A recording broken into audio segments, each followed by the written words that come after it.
Chapter 1. Amber Knight sat at the table she was sharing with her co-star, Bob Bodefeld, smiling as she signed her name across her chest on a poster for what felt like the 1000th time that day. Their show, Lazy Love, was about to air its season 5 premiere, and the network had decided this would be a good time to make nice with the locals from Wiggyville, Texas, and surrounding areas. They were sitting in the gym in Wiggyville High School, which smelled more than faintly of sweaty teenagers, and there was a line around the corner. Amber was on the right, so people started with her, picking up a poster with her, Bob, Jesse, and Valerie on it, and they walked down the line getting them each to sign. She was thankful they'd been told no selfies, because it seemed as though every time they did an autograph signing event, every other person wanted a selfie with a member of the cast, and it bogged things up a great deal. Amber smiled vacantly at a man who was there with a little girl, signing her name across her chest and handing him the poster back. "Thanks for supporting Lazy Love. I support Lazy Love and my first love all at once. Makes things easier on me." The man's face was serious as he said the words, and she frowned, looking at him for a moment. John?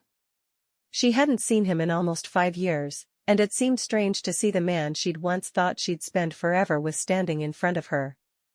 He held his arms out wide. In the flesh. Nodding down at the little girl beside him, he said, "This is my baby girl, Nikki." Amber looked down at the girl, who she knew was around 4, and smiled at her. "It's nice to meet you, Nikki. You don't watch my show, do you?" There were some hot and heavy scenes between Jesse and Valerie, and she hated the idea of the sweet-looking little girl watching the show. Nikki shook her head. "No, I'm more of a Sesame Street fan." "Elmo or Cookie Monster?" "Elmo's really kind of scary. He's a red ball of fluff who knows nothing and thinks he knows everything." "I'll stick with Cookie Monster, but I wish they'd quit making him eat vegetables. So weird." Amber grinned. "Well, Nikki, I can see you and I are meant to be friends." "Does that mean you think about things like that, too?" "All the time." Amber got up and walked around the table where she was sitting, fixing the girl's headband. Its bow had fallen down to her ear instead of staying atop her head. "There. That's better." Nikki grinned at her. "Thank you." She tilted her head to one side. "I know where I know you from." "My show?" Nikki shook her head emphatically. "No, Daddy waits till I'm in bed to watch your show. I know you from the picture in his bedroom. You're the girl he took to the prob." "The prob?" Amber was confused for a moment. "Oh, the prom." That was the night she and John had broken up, and she had always regretted it. "Yeah, your daddy took me to the prom." "Because you were in love with him?" Amber glanced up at John with a grin. She wanted to say, "I still am," but she knew better. John would make a big deal out of it, and she would be embarrassed. "Yes, I was in love with him. He was the very first boy I ever loved, and I thought we'd be together forever." Nikki smiled. "You did? Will you marry him now?" Amber had heard that John and Kayla had split up soon after Nikki was born. She was still keyed into the gossip of the small town where they'd grown up, thanks to her mother. Her mom had tried to avoid the topic of John Baynard, but she'd let something slip one day. Amber had pretended not to care, but she didn't think her mother had been fooled. Amber shook her head. "I don't think so. I haven't seen your daddy since before you were born." "But you said you would be together forever," Nikki protested. Amber smiled, shaking her head, aware there was a huge crowd of people and the other actors were watching her. Only Valerie knew her full story, and she definitely didn't want it leaked to the tabloids. Things change when people grow up. "So does that mean Daddy will stop loving me?" Amber shook her head. "You know what? I'd love to talk to you about this some more, but we're making people wait." John looked at Amber squatting beside Nikki. "Why don't you meet us for supper after the signing and you can explain it to her then?" Amber bit her lip, wanting to refuse, but desperately wanting to see him again. She'd never gotten over John, and she was certain she never would. "All right, where do you want to go? How about the steakhouse here in Wiggyville? Say, 7? Amber reluctantly agreed. She knew she might be opening a can of worms that really needed to stay sealed forever, but she couldn't resist. It was John after all. That works. She walked back around behind the table and sat down with Bob, who kept giving her strange looks. I'll see you then. Bob leaned over as he was signing. Who was that guy? Do you need May and I to go with you?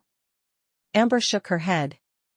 Bob and May were still newlyweds, and she wasn't about to ask them to be around people. Besides, May had a weird schedule and never seemed to be awake at the same time 2 days in a row. No thanks. I'll be fine.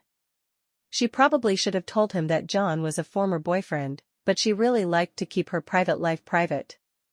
If you change your mind, it's just a phone call. Amber nodded. Thanks.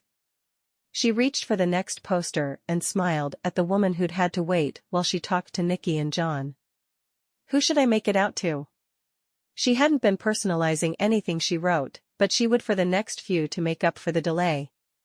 I'm Stephanie. I love the show. Are you going to get a boyfriend this season?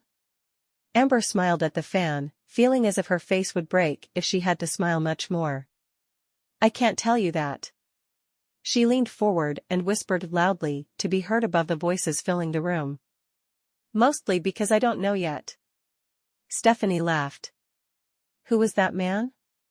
Amber just shrugged, pushing the poster to Bob to sign next. It was so nice meeting you. The woman moved on, and Amber took the next poster to sign, going through the motions of signing and smiling, her mind drifting back to the night of her prom, the night she'd thought would be the very best of her life. Everything had gone perfectly until the prom was over. Her hair had behaved, and she'd worn the dress she and her mother had found together. As she put her lipstick on, her mother came up behind her. You look beautiful. I just wish you were going to prom with someone better than John.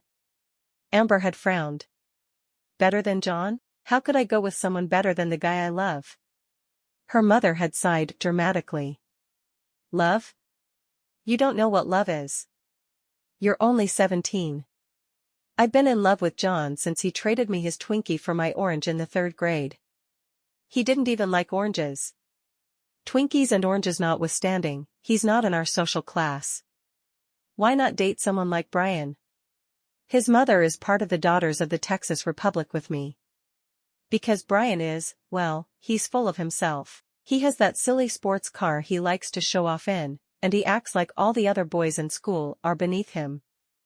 They're not, you know. Of course not, dear. Everyone is equal in our country. Her mother sighed. But John is the son of Joseph and Margaret Baynard. They were the ones who caused that scandal a few years back. Amber shook her head. Their scandal was John's birth. They weren't married yet. Who cares? It was 18 years ago. John did nothing to cause anyone to look down on him. Do you really think I should stay away from him because his parents had sex before they got married? Do you have any idea how many people have sex before they marry? She wouldn't admit it, but she and John were planning to have sex for the first time that very night.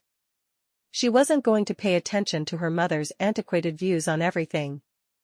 Just promise me you won't have sex with that terrible boy. I don't think I could bear it. What if we got married? Then could you bear it? Her mother sighed.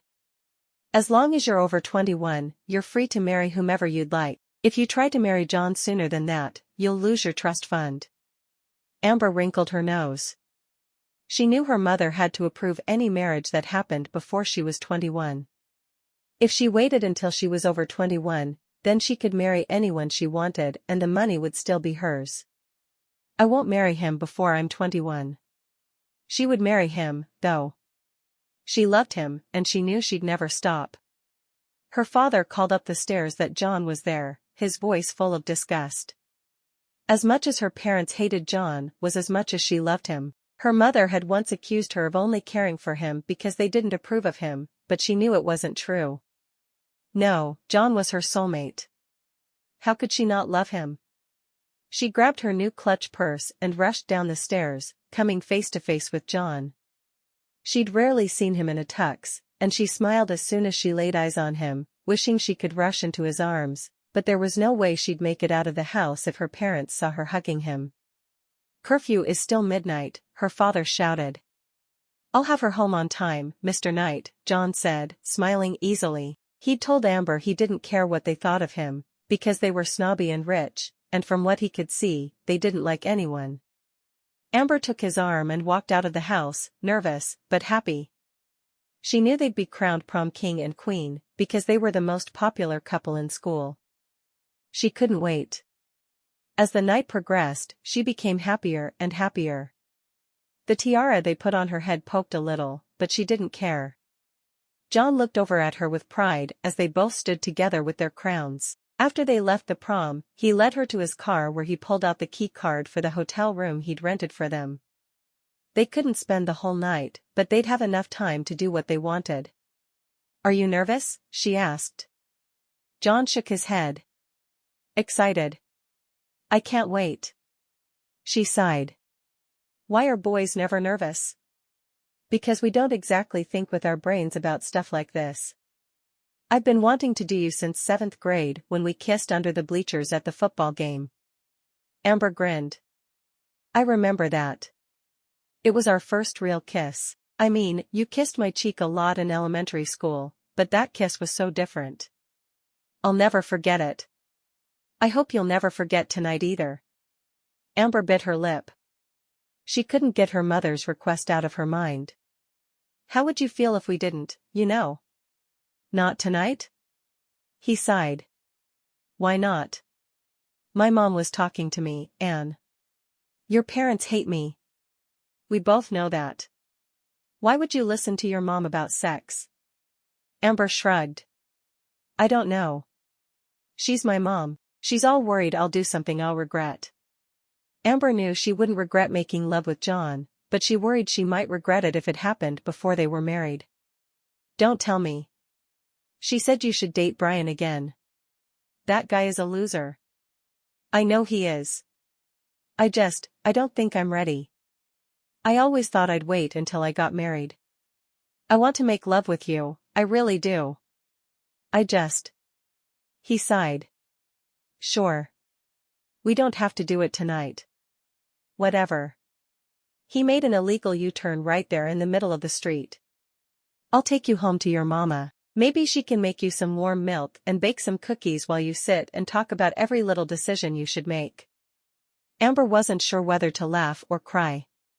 She hated that John was angry with her, but her mother had never made warm milk and cookies. She wasn't certain her mother even knew how to turn on the stove. The cook made all the meals, and when she was younger, it was her nanny who had seen to her every need, not her mother. She said nothing, staring out the window as he drove through the sleepy little town of Jupiter, Texas. When he pulled up in front of the huge house she lived in with her parents, she wrenched the door open, scraping her tiara against the roof of the car in her hurry to get out. "Wait, Amber. I don't want to end this night in anger." Amber ducked down, looking at him before shaking her head. "I think maybe my parents are right, and we should see other people. I don't want to be with a guy who thinks he can push me into sex before I'm ready. You told me you were ready a week ago, and I didn't push you into anything. I drove you here when you said you weren't ready. But you're mad at me. Date someone else for a while. Come see me when you're ready for a real relationship.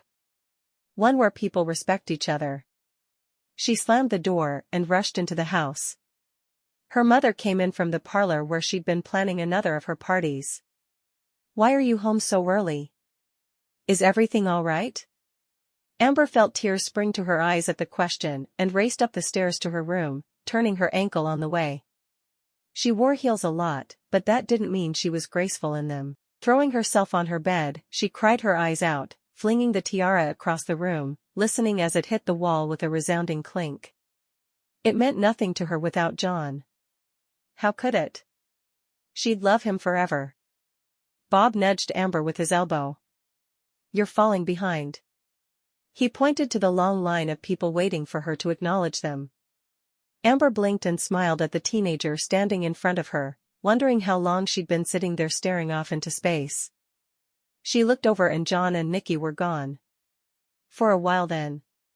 She sighed. How could she miss someone who'd wanted her for nothing but sex? Was it even possible? A little voice inside her screamed, yes. She knew deep down that it had only been a rough night. He hadn't wanted her just for sex. She sighed. The past was the past. Time to embrace the present. She signed her name again, pushing the poster at Bob while she listened to the next person in line talk about how much she loved the show. How many ways could people say lazy love had changed their life? After the last fan had been ushered out of the gymnasium, Valerie rushed over to Amber. Is everything okay? You never lagged behind like that. Yeah. I'm good. Valerie studied her friend, her eyes concerned. Are you sure? Amber shrugged. I saw a ghost, but I'm all right. What are you going to do about this ghost? Amber sighed. I'm having dinner with him and his daughter. Do you want Jessie and I to come with you? We will. Amber shook her head. Bob already offered to bring May. I do know how to use utensils, you know. She pretended to have her table manners called into account, because she didn't want to deal with the real issues at hand. She knew Valerie would understand. Sometimes it seemed that Valerie could read her mind. I do know this. I also know that ghosts from your past are always difficult to face. Not your parents? Valerie was the one person in her life who Amber had poured her heart out to. Amber shook her head. No. As long as I'm wasting my life acting, they don't feel the need to see me. The monthly phone calls are good enough. It's a good thing you don't need that trust fund, isn't it? Valerie asked, keeping her voice down. I guess it is. Amber rubbed the back of her neck. I need to go. I said I'd be there around 7. Valerie nodded. I want to know every detail of what happens. When do I not tell you everything? When you don't feel like it. Valerie hugged Amber tightly. Make sure you message me when you get back to the set tonight. I'm going to worry until I get a message. Don't stress the baby out, Amber said with a grin.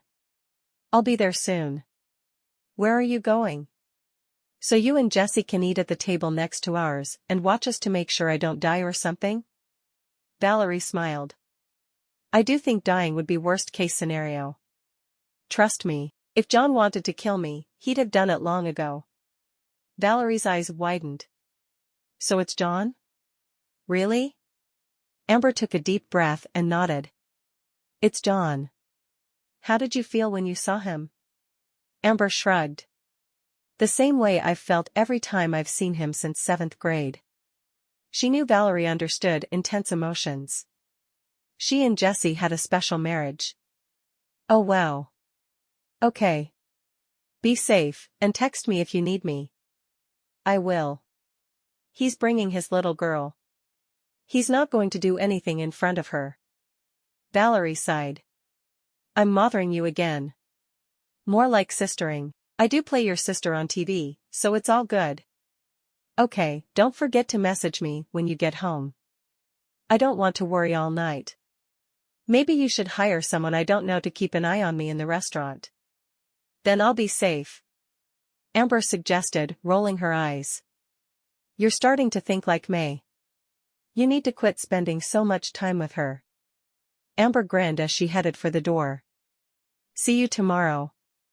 I'll text when I'm back.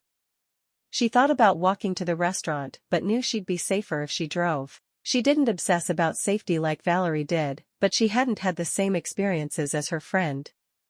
Amber sat for a moment in her car outside the steak place, breathing deeply. She didn't know why she was so nervous about having a meal with John.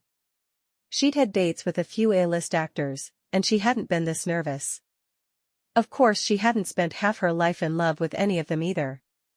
Walking into the restaurant, she told the hostess she was there to meet someone and was immediately led to a quiet table in a corner. John was there, but Nikki wasn't. Where's Nikki? She asked. I forgot she had an overnight planned with my mom. You forgot? Amber raised an eyebrow. She knew John too well to fall for that. He shrugged, grinning sheepishly. I've missed you, Amber. She hadn't expected him to blurt out what he was thinking that way. He had as a teenager, but she figured he'd learned to guard his heart better than that. She sat down opposite him, picking up her menu. She didn't really need to look at it, having been to the restaurant many times, but she needed a moment to compose herself and get used to the idea that Nicky wouldn't be joining them. Finally, she put the menu down and looked at him, ready to order. She was sure she could handle a meal with him now. At least she was mostly sure. Okay, maybe she wasn't sure at all, but she liked to think she was sure. When John put down his menu as well, Amber found herself looking away from his green-eyed gaze. She'd always found herself lost in his eyes in the past, as if they could hypnotize her into saying or doing anything he wanted. "How do you like living the glamorous life?" he asked, taking a sip of the water in front of him. Amber shrugged. "It's not as glamorous as you may think. I saw you at the Emmy Awards last week. You looked pretty gorgeous to me. And your boyfriend was very attentive." Amber laughed. "That was Ken, one of the cameramen for our show. I refuse to date Hollywood men, and I hate going to those things alone, so he sometimes fills in as my date. I read you and Bob Bodefeld were dating, but he was there with someone else." "Yeah, that someone else is his new wife. She's a good friend of mine." He frowned. "I hadn't heard he married." "Yeah. Just last month. They met on an airplane. She's a romance writer and one of the founding members of Team Bob." "What exactly is Team Bob?" Amber shrugged. "There's a group of women who practically worship Bob Bodefeld, and she's one of them." "Wow. I can't imagine being married to someone who worshipped me." "I can't imagine being married. I guess we're even." He sighed, reaching out to take her hand in his. "I'm sorry. If I had responded differently on prom night, I'm sure we'd be married by now. I should have handled things better." Chapter 2. Amber sat looking at him for a moment, a bit stunned. How was she supposed to respond to that? "You are?" He nodded. "Of course I am. I threw away a love that I was sure would last my entire life in the space of 10 minutes. She sighed. "I shouldn't have gotten so upset with you. And I sure shouldn't have started dating Brian the next day. I knew how much you hated him." The waitress came to the table then, and they quickly gave their orders before he turned back to her. "Why did you?" Amber met his eyes for the first time since she'd sat down beside him. "I really don't know. My mother realized we'd broken up, so she invited Brian and his family over for dinner. She made sure I knew how she felt about Brian and kept pushing us together. He asked me out, and all I wanted to do was hurt you. I know that's mean, but it's the truth." He nodded. "I understand. That's the same reason I dated Kayla. She had a reputation, and I called her as soon as I heard you were dating Brian. I wanted to be with someone for as long as you were dating him, and then she got pregnant, and I felt trapped forever." "Wow, she magically got pregnant all on her own? No help at all?" "I didn't think there'd been an immaculate conception in over 2,000 years. I heard you were sleeping with Brian, so I slept with her. I know it's not a good reason, but it's the truth." Amber looked at him with surprise. "Who said I was sleeping with Brian?" "Brian. He told me how good you were the next time he saw me at school." John shook his head. "I honestly believed you were sleeping with him after only a couple of dates at the time. I saw red. I punched him in the face right there in the parking lot." "What do you believe now?" He shrugged. "I don't think you were sleeping with him that quickly, but I do believe you slept with him." "You almost married him." "Yeah. I almost married him." Which didn't mean she'd slept with him at all. In fact, she was sure most of Texas believed she'd slept with the creep, but she had never had any desire to be with him. He wasn't John. His mom blamed you for his death for a long time." John shook his head.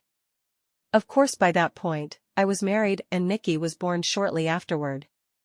And then you moved off to Wiggyville and did the whole acting thing." She nodded. "I did move off to Wiggyville." "What happened with Brian?" "I know it's none of my business, but I heard you were at the wedding in shorts and a t-shirt, And he was in a wreck while heading away from the church with your best friend, Karen, in the car with him. Why was she in the car? Amber knew she needed to tell him the truth. He was the only person on earth she thought deserved the whole truth. No one knew the story but Valerie. I went to the church to tell him I couldn't go through with it. I was marrying him to get my hands on that stupid trust fund, so I could be out from under my parents' rule. And he went there to tell me he had been sleeping with Karen the whole time we were dating. John laughed. Oh, his mother would have come unglued. Karen's social status is as bad as mine. Yeah. So he was using me to hide his relationship from his mother, but his trust fund situation was similar to mine. So we both wanted to marry for the freedom. She sighed. It was stupid, but we backed out before we married. And then the two of them got hit by that stupid train on their way to marry each other. Were you upset? She shrugged. I guess I was. I felt betrayed more than anything. Yes, I was also backing out of the wedding, but I hadn't been cheating on him with someone else. He blamed me for not putting out. Wait, you didn't sleep with Brian? I was sure you had to be if you were marrying him.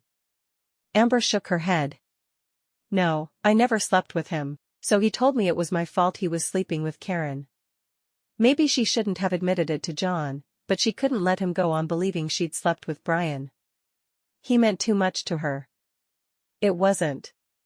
It doesn't matter a whole lot now, does it? She frowned at the water in her glass, taking a drink. Tell me about Nikki? She's sweet and wonderful, and I feel like I should be a better father to her.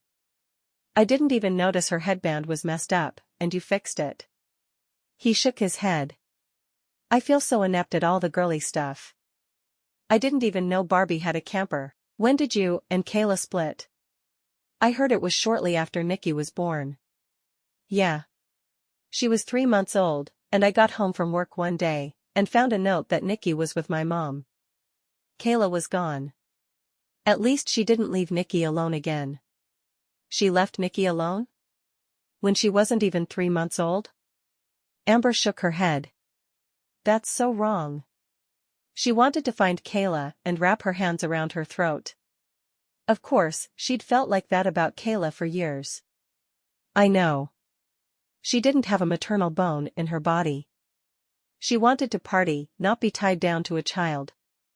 What about you? Did you want to be tied down to a child?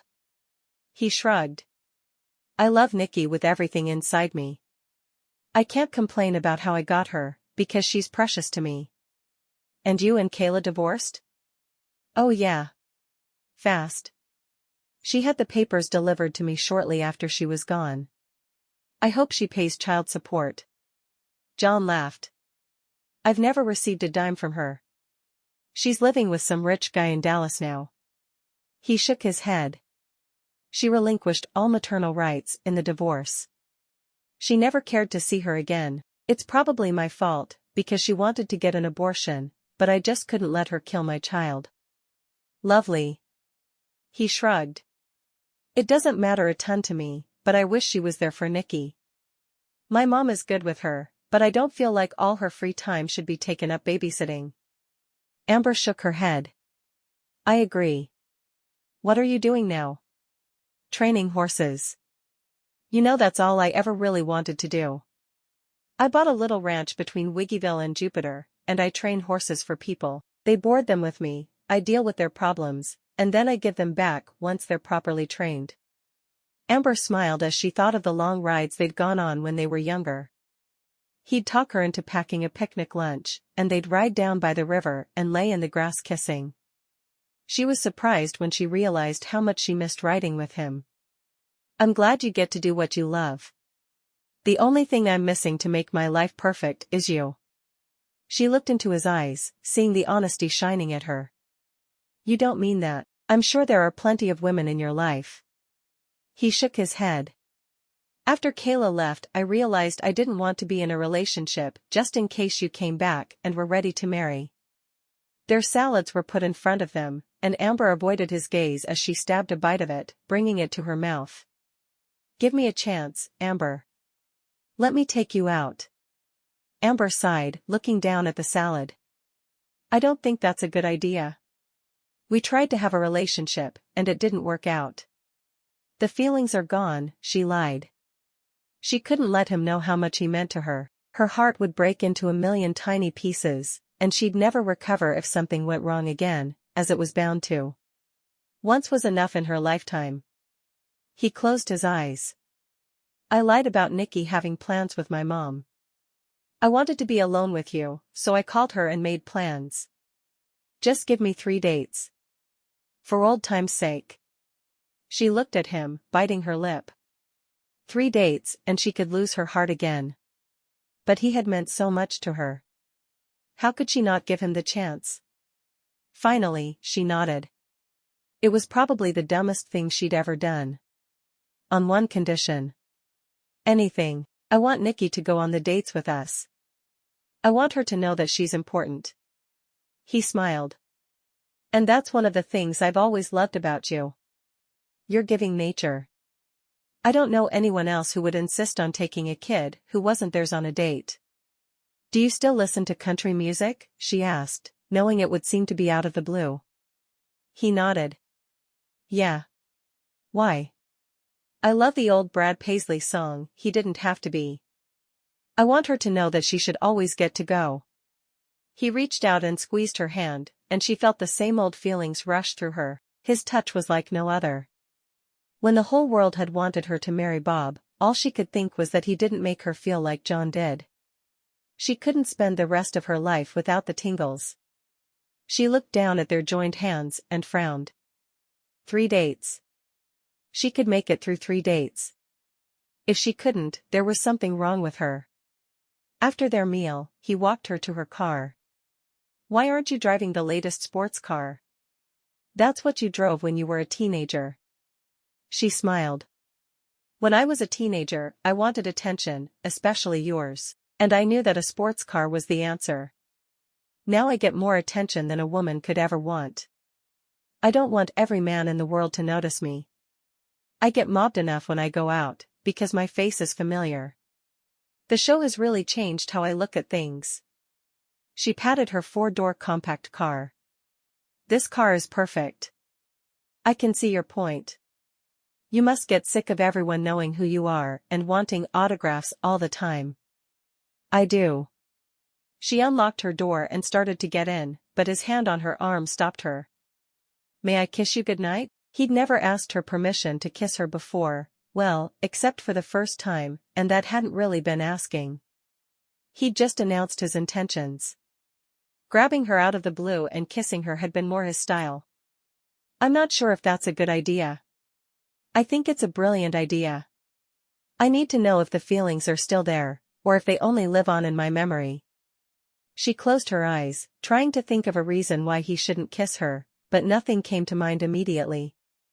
The truth was that as soon as he touched her, she could think of nothing but being in his arms. It had always been that way with him. I guess. He put his hands on her waist, pulling her toward him, thinking of all of their shared kisses. All of the longing glances and passionate touches. She filled his senses in a way that no other woman ever had. He knew there was no one for him but her, and he had 3 dates to prove it to her, with Nikki watching. He had to make the most of this short time alone together. Slowly he lowered his head, his breath mingling with hers before their lips even touched. He closed his eyes just as their lips met, his hand stroking over her back. He pulled her against him, feeling her breasts flatten against his hard chest, remembering how they'd felt cupped in his palms. Immediately he knew that the feelings hadn't gone away during their long separation, but instead, had grown stronger. He needed her like a flower needed sunshine to bloom. She was his other half, and he had to have her in his life. No matter what it took to keep her there. Amber, he said, looking down into her face. Her eyes were closed and her lips were glistening with moisture. Do you have any idea what you do to me? Her eyes opened and she stared into his, shaking her head slowly. I feel like I've been half living for the past 5.5 years. I need you in my life every day. I can't imagine not having you beside me. His eyes mesmerized her as they always had, and she wrapped her arms around his neck, pulling him down to kiss him again. Would you shut up and kiss me? He chuckled as he complied, kissing her with all the built-up emotion of 5 years' absence. All the emotion of 5 years shared kisses and caresses before that. She had been his everything, and now that he was touching her again, he realized she still was. When he finally broke off the kiss, they were both breathing heavily. "Good night, Amber." She slid into her car behind the passenger seat. "Wait," he said as she went to close the door. "I haven't gotten your phone number yet. What's your schedule like?" She sighed. "I'm off tomorrow. We have 1 more week of filming, and then we'll take a week off. I was thinking of going with Jesse and Valerie up to Wyoming to see their new place, but I can stay here if you'd rather." "I'll go next time. How often do you get a week off?" "We film for 3 and then take 1 off." He frowned. "I don't want you to miss your time off with your friends, but I want to spend time with you as well. How much would it bother you to not go with them? And why did they buy a place in Wyoming when they work in Texas?" She shrugged. "The show won't last forever. We've got another 5 or 6 years at most. Dramas never go more than 10 seasons. So they bought a place there for when they're not working here anymore?" "Pretty much. Valerie's having a baby, and they want to raise it somewhere other than LA." John nodded. "I can understand that. Stay here this time if you don't mind." Amber shook her head. "I don't mind. I'm looking forward to getting to know Nikki." She reached into her glove box and pulled out a pen and a piece of paper. She always carried paper and photos for unexpected fan meetings. After she handed him the paper with her phone number on it, he leaned down and kissed her one last time, closing her door, and watching as she drove away. He had to find a way to get her to marry him. He needed her, and so did Nikki. As she drove back to the ranch where the show was filmed, she thought about what had just happened. She needed a girls' lunch. She needed to talk to Valerie and May, because if she didn't, she was going to make all the wrong decisions. She still loved John just as much as she always had, and now that she'd kissed him again, she couldn't deny it even to herself. She just needed to figure out how to guard her heart while she was around him. She pushed the button on her steering wheel that enabled her to make a call. "Call Valerie." Calling Valerie on mobile, she heard it ring once, and then twice. "Hello? Valerie, it's me." "Hi, you. How was dinner? Are you okay? Do you need Jesse and I to come get you?" Amber laughed. "Dinner actually went really well, but I need to talk. How would you feel about a girls' lunch tomorrow? Maybe we could do the Mexican place in Wiggyville." Now that both Valerie and May were pregnant, they were wanting tacos. For every meal, it seemed. "Just us? 'Cause if you want May to join us, you need to call her now, and make sure she won't be sleeping at lunchtime tomorrow. She'll get up if she knows we need her." "Yeah, I'll call her. I don't want Jesse and Bob, though. Just you and May." "I need advice." Amber sighed heavily. "I still love him, Val." "Of course you do. I could have told you that. Call May, and I'll see you for lunch tomorrow. Better make it a late lunch, like around 2, or you know she'll be falling asleep in her refried beans."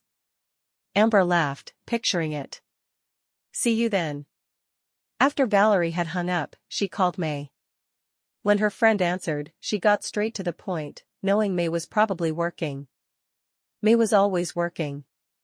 "I need a girls' lunch tomorrow at 2, Mexican place in Wiggyville." "Okay?" There was silence for a moment, and Amber knew May was probably finishing up typing a sentence. "Could you repeat that?" Amber sighed. "Yes, I can repeat it. Are you paying attention this time?" May chuckled. "Yes, I'm paying attention. I always pay attention. Except when I don't. I need a girls' lunch. You and me and Valerie. Tomorrow at the Mexican place in Wiggyville. 2 o'clock. Okay? I'll be there." "That's a little early for me, but I can manage." "Tell Bob he's not invited. Just the girls." "Hey, Bob, I'm going to lunch with Valerie and Amber tomorrow, and you're not invited." There was a pause and laughter. I told him. He said he loves you too. Amber grinned, knowing Bob really did love her. He loved her as an annoying kid sister and nothing else. She was glad the writers had decided against writing a romance for the two of them as they'd discussed. The idea of kissing Bob was like the idea of kissing her father. She was sure she wouldn't be able to act well enough to make it look at all convincing. See you then. Want me to swing by and get you so we can all ride together? May lived just north of the set on the way to Wiggyville. Yeah, do that. Then I can work later and not worry about having to drive. Any hint as to what this is about? I saw a ghost today. Amber hung up after her words, knowing her friend's brain would take it from there. She was a writer and always making up crazy scenarios for everything she heard. Amber laughed softly to herself as she left her hanging that way. She could just imagine how May was going to react when she saw her. When she got back to the set, she went into her lonely trailer and undressed, putting on one of the sexy nightgowns she slept in every night. She knew most women didn't wear that kind of thing to sleep alone, but she liked it. She grabbed her script and climbed into bed, reading over her lines for Monday once again. The show mostly focused on Joanne and Dylan, Valerie, and Jesse's characters, but Amber's character, MaryBeth, and Bob's character, Bob, were also in every episode. They were considered the 4 stars of the show. As she read the script over and over, her mind kept thinking about the kiss she'd just shared with John, and from there, it drifted back to the first kiss they'd shared under the bleachers. John grabbed Amber's hand and pulled her toward the bleachers during halftime of the high school football game. They'd each gone to the game with a group of friends, but they'd all paired off once they got there. Their parents all said they were too young to date, so they didn't do it openly. "Where are you dragging me off to?" Amber asked, happy to follow John anywhere. He was her best friend, and lately, there'd been a little something more between them. They hadn't defined their feelings yet, but she wasn't bothered. She knew he was hers, and she was his. It felt too right to be any other way. "Over here." He pulled her under the bleachers and turned to her. "I heard this is a good place if we want to be private for a minute or two." She smiled at him flirtatiously. "And do we want to be private for a minute or two?" He nodded. "We sure do." "You know why?" She shook her head. "No, why?" "Because I'm gonna kiss you." Her eyes widened. "You are?" "Yeah, because you're my girl." "Aren't you, Amber?" His words were questioning, but his tone of voice told her he wasn't at all worried about her answer. He knew how she felt as well as she knew how he did. "Is this your way of asking me to be your girl?" He shrugged. "I figured you already were." "Do I need to ask?" "No. You're right. I've been your girl since elementary school. We just can't tell my parents." Amber took a step toward him, her hands going flat against his chest. "Have you ever kissed a girl before?" He shook his head. "Nope." "Have you kissed a boy?" "Of course not. How could I kiss someone else when I was your girl?" He laughed. "I knew you'd understand. I guess we'll learn about kissing together." "I guess we will." She looked up at him. Over the summer, he'd gotten much taller. She seemed to be stuck at 5 feet 2 inches, but he was almost 6 feet tall. "I think you're going to get a crick in your neck. Maybe we should find a rock for me to stand on." She looked around at the ground, trying to find something appropriate. He laughed. "I think we can make it work without you standing on a rock." "Okay, let's do it." She raised her lips, waiting for him to kiss her. "I think we're supposed to close our eyes." "Why?" "Then I won't be able to see where to put my lips." She frowned at him. "What if I accidentally kiss your nose? What happens then?" He shrugged. "Not sure. We'll keep them open until we're close to kissing, and then we'll close them." He lowered his head slowly, tilting it to one side, and waiting as she tilted her head to the other side. His lips brushed hers gently as he kept his hands on her waist. She smiled. "I like kissing." He laughed. "Me too." We'll have to do it more often. I've heard there's a janitor's closet that's good for kissing. I like the way you think. Amber shook her head, staring down at the script. How could she ever have thought she was over him? John filled her memories. He was the only man she'd ever met who was just right for her. No, she wasn't over him at all. She loved him more now than she had 5 years before. She hoped the girls could give her good advice, because if she was left to her own devices, she knew she'd mess everything up all over again. How could she survive another heartbreak with John's name written all over it? She wasn't sure it was possible. Chapter 3. Amber walked over to Valerie's trailer and knocked at 1:45 the following afternoon. Her friend came to the door, looking stylish in her maternity jeans and blouse. Your belly just gets cuter every day, Amber said with a grin. Jessie keeps saying the same thing. I feel huge. I think that's part of the whole pregnancy thing. Amber watched as Valerie carefully descended the stairs. I'm glad we don't have to hide it during filming anymore. That had to be getting tiresome for you. Valerie waved to Jessie, who was looking at her with concern. I'll be with Amber and May. No one is going to let me or the baby die. Stop worrying. She shook her head at Amber. He's going to make me crazy. He doesn't want to let me out of his sight. I heard that. Jessie yelled after her. You were meant to. Valerie called back. Yes, it was a pain to try to hide the baby, but no more.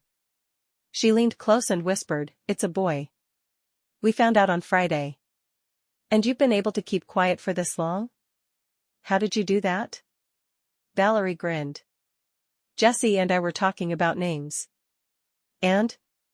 Do you have one yet? Not yet. Bob says the baby should be Robert if it's a boy and Roberta if it's a girl, so we can call him Bob or her Bobby. Not happening. Amber laughed.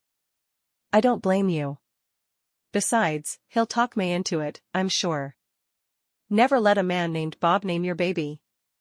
Valerie nodded. May is sick of naming people, because she has to name so many characters. Sometimes she'll get on Facebook and beg her fans to name her characters for her, and they do it. Seems to me that she should do it herself, but you know she won't put up much of a fight when Bob wants to name their baby Bob or Bobby or Bobette. Oh God. We can't let her name that baby Bobette. Amber cringed. He wouldn't do that, would he? She wasn't sure why she even asked. Of course he would. Bob was insane when it came to May and that baby she was carrying. He'd name him whatever variation of Bob May would let him get away with.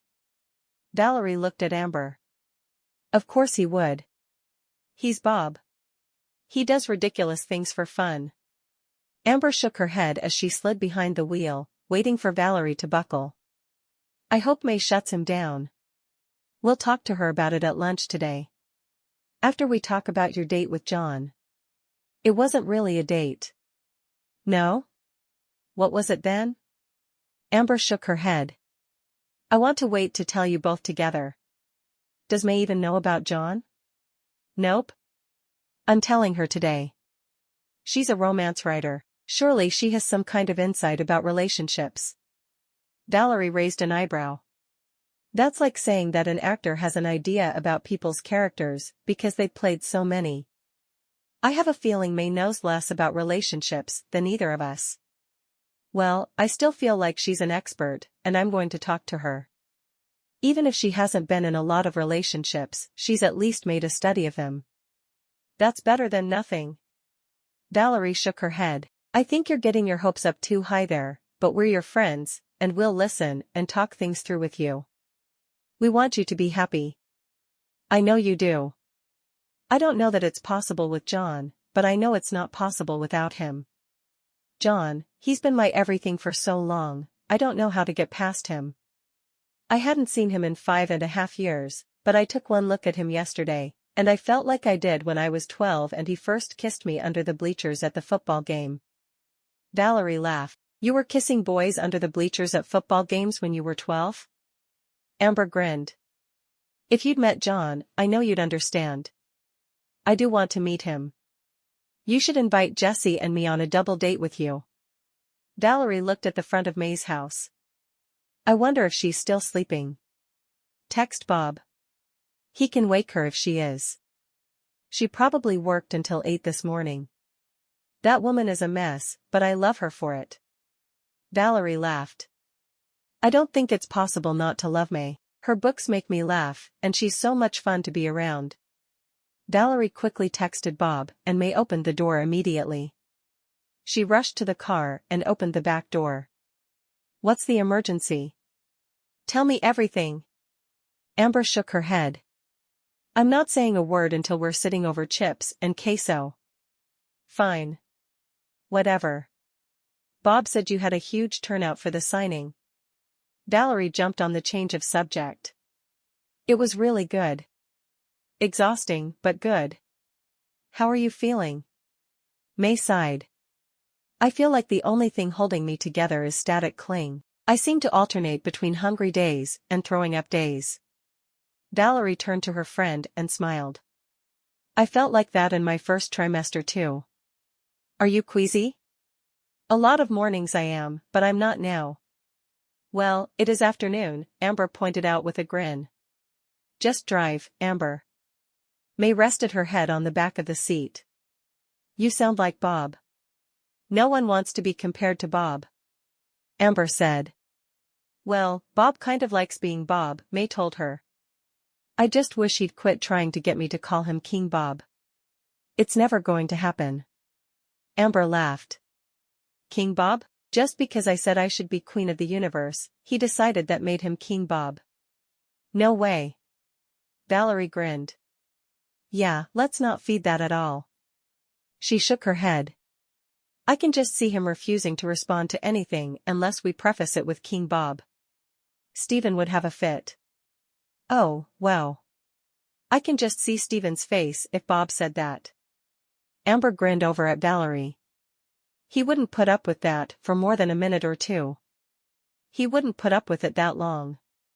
Our director does not believe in actors being full of themselves. At all. May smiled. I'm glad he's just saying it to me then. We don't want Bob to lose his job with little Bob or Bobette on the way. Valerie looked at Amber. May, please promise us you won't let Bob name that baby Bobette. That name is awful. May sighed. It is, but I'm so sick of naming people. I told Bob he could name the baby whatever he wanted. Anything but Bobette, May. Amber shook her head. No one should be stuck with a name like Bobette. She parked the car at the Mexican restaurant they all loved, and turned to look at May. Please. May shrugged. I already told him anything he wanted. I don't think he'd let me take that back. This is Bob we're dealing with. Amber sighed. I know. But Bobette? She got out of the car and walked toward the restaurant, hating that the day was still so hot. I hate Texas summers. Me too. Valerie complained. You guys should both move to Wyoming with me. The summers are so much cooler. So are the winters, Amber pointed out. You haven't lived there through the winter yet. That's true. Valerie shrugged. I'll put up with awful winters for beautiful summers, though. I grew up in Iowa, so I'm used to bad winters. Once they were seated, May looked at Amber. Okay. I need to know about the ghost comment. Do you have any idea of the different scenarios that have run through my mind over that? Amber laughed. I do. That's why I said it. I knew exactly what your imagination would do to you, and the very idea tickled my funny bone. May frowned at Amber. Well? Not till we're eating chips and queso. And I'm buying, since it's my emergency. There were no real money issues between them, because they all lived well below their means, so the other two just shrugged. When their waitress took their drink order, Amber told her they needed a big bowl of queso. She opened her menu, but she had no idea why. She'd had the thing memorized for years. As soon as the queso was set on the table, and they ordered, May glared at Amber. Spill.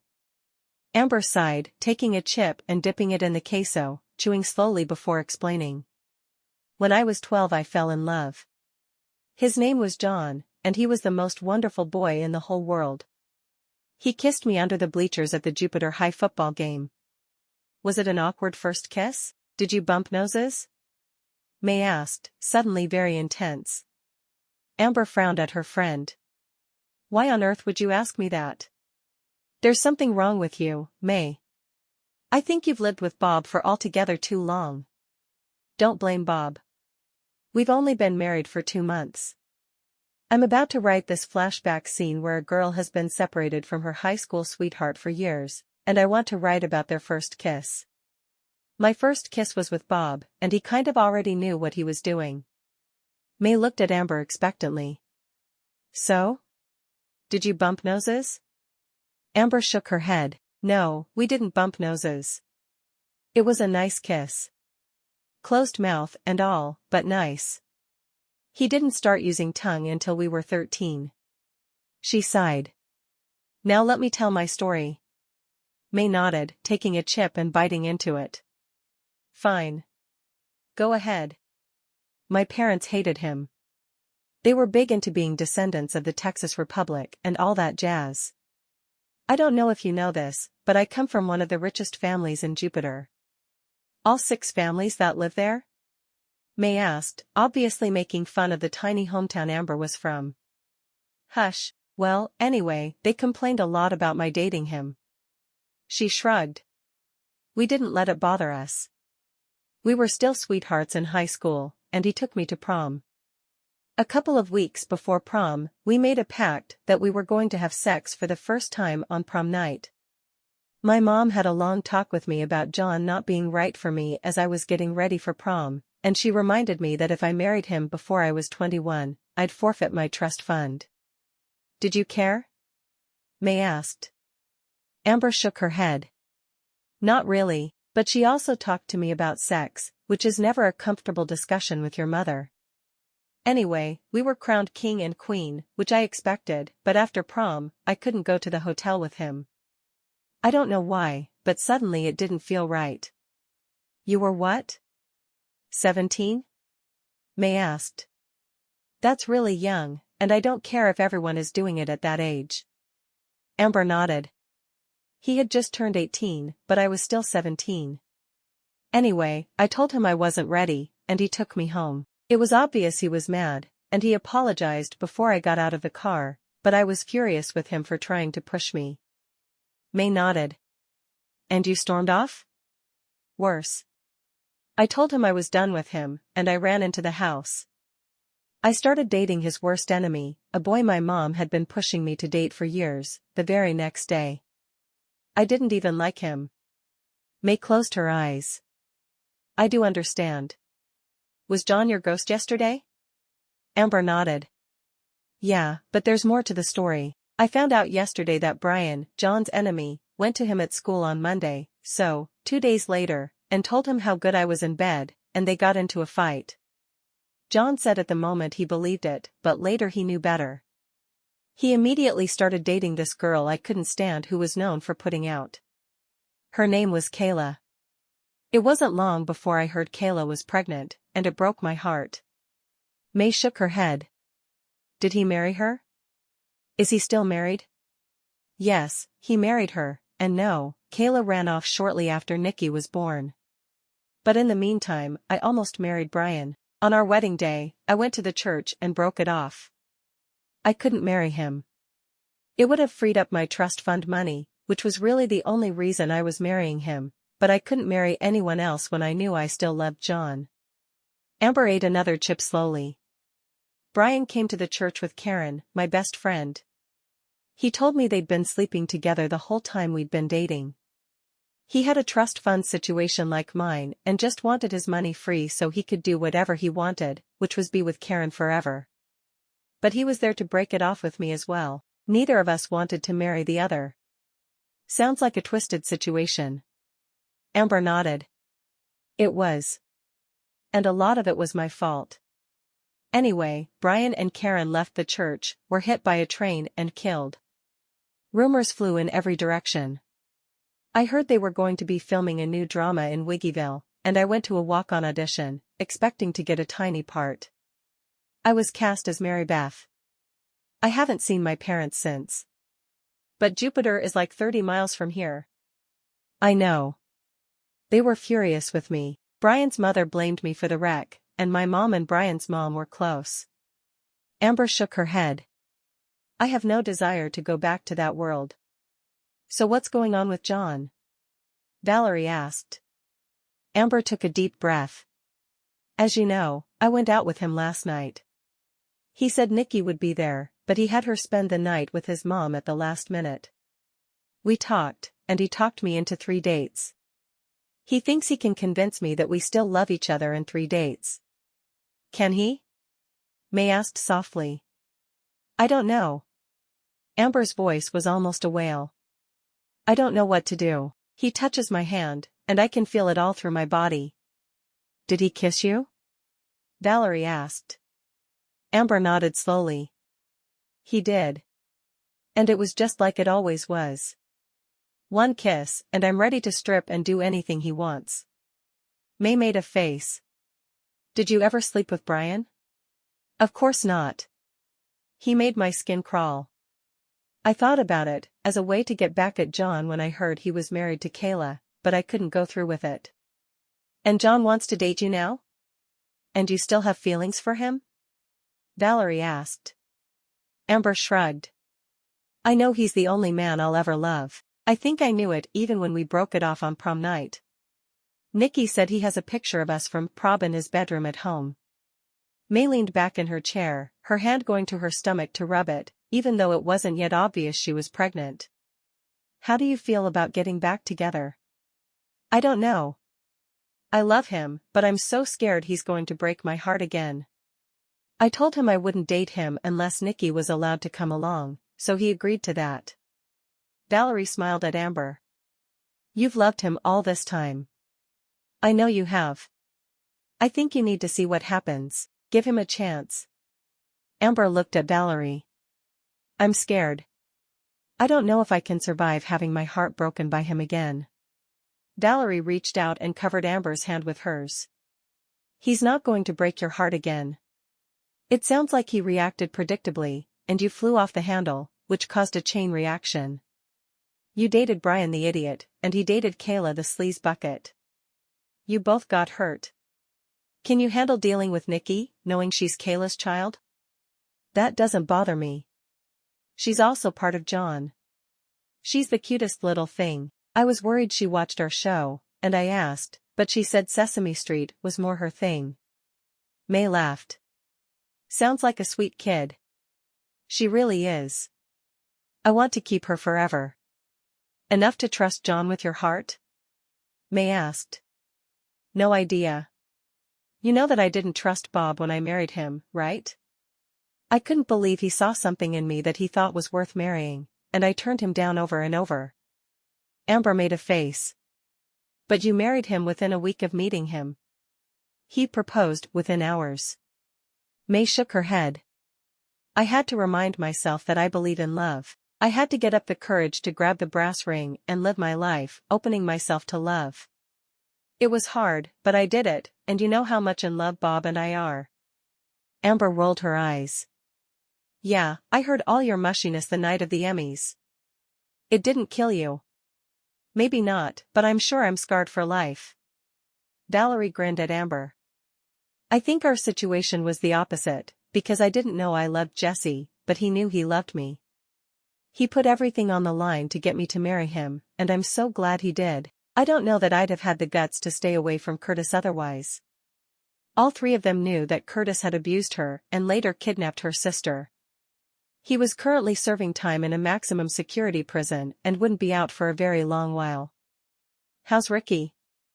May asked, seemingly out of the blue. Valerie sighed.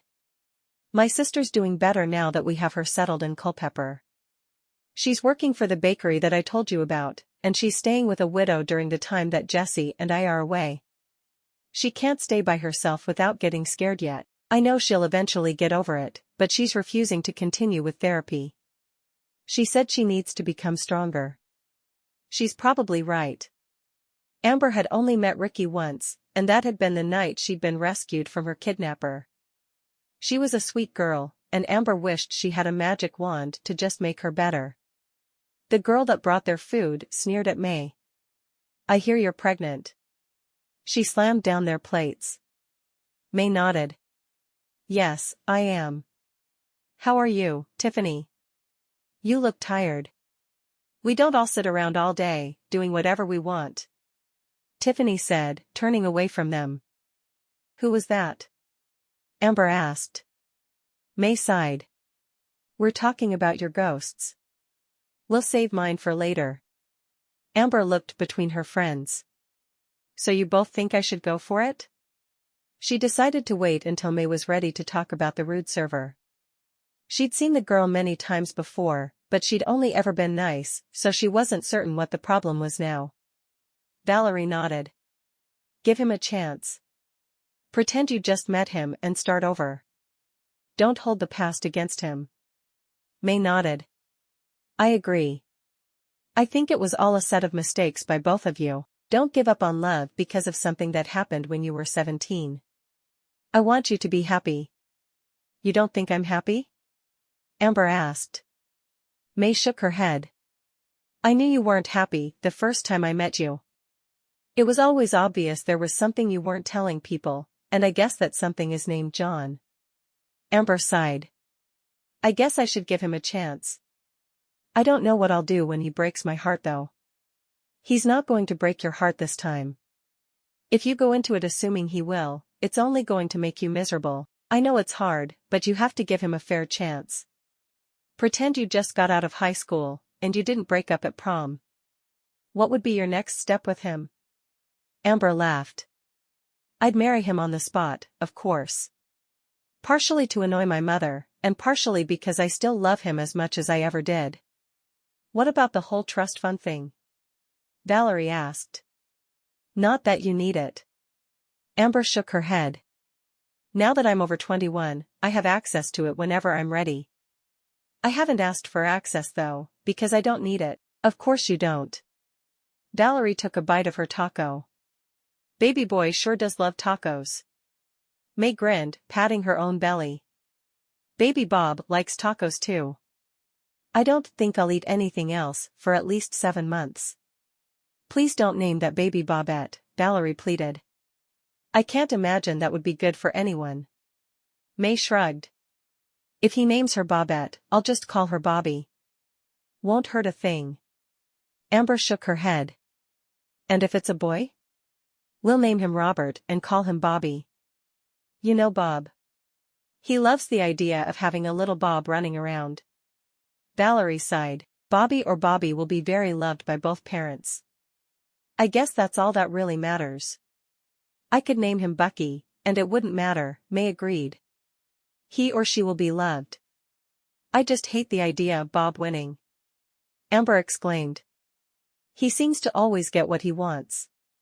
"Sad, isn't it?" May asked with a grin, taking a bite of her taco. "I needed this so badly." "You both had tacos on Friday." "And last night," May and Valerie said together, and they all dissolved into giggles. "You two are going to make me crazy." "Who said you could both be pregnant at the same time?" May shrugged.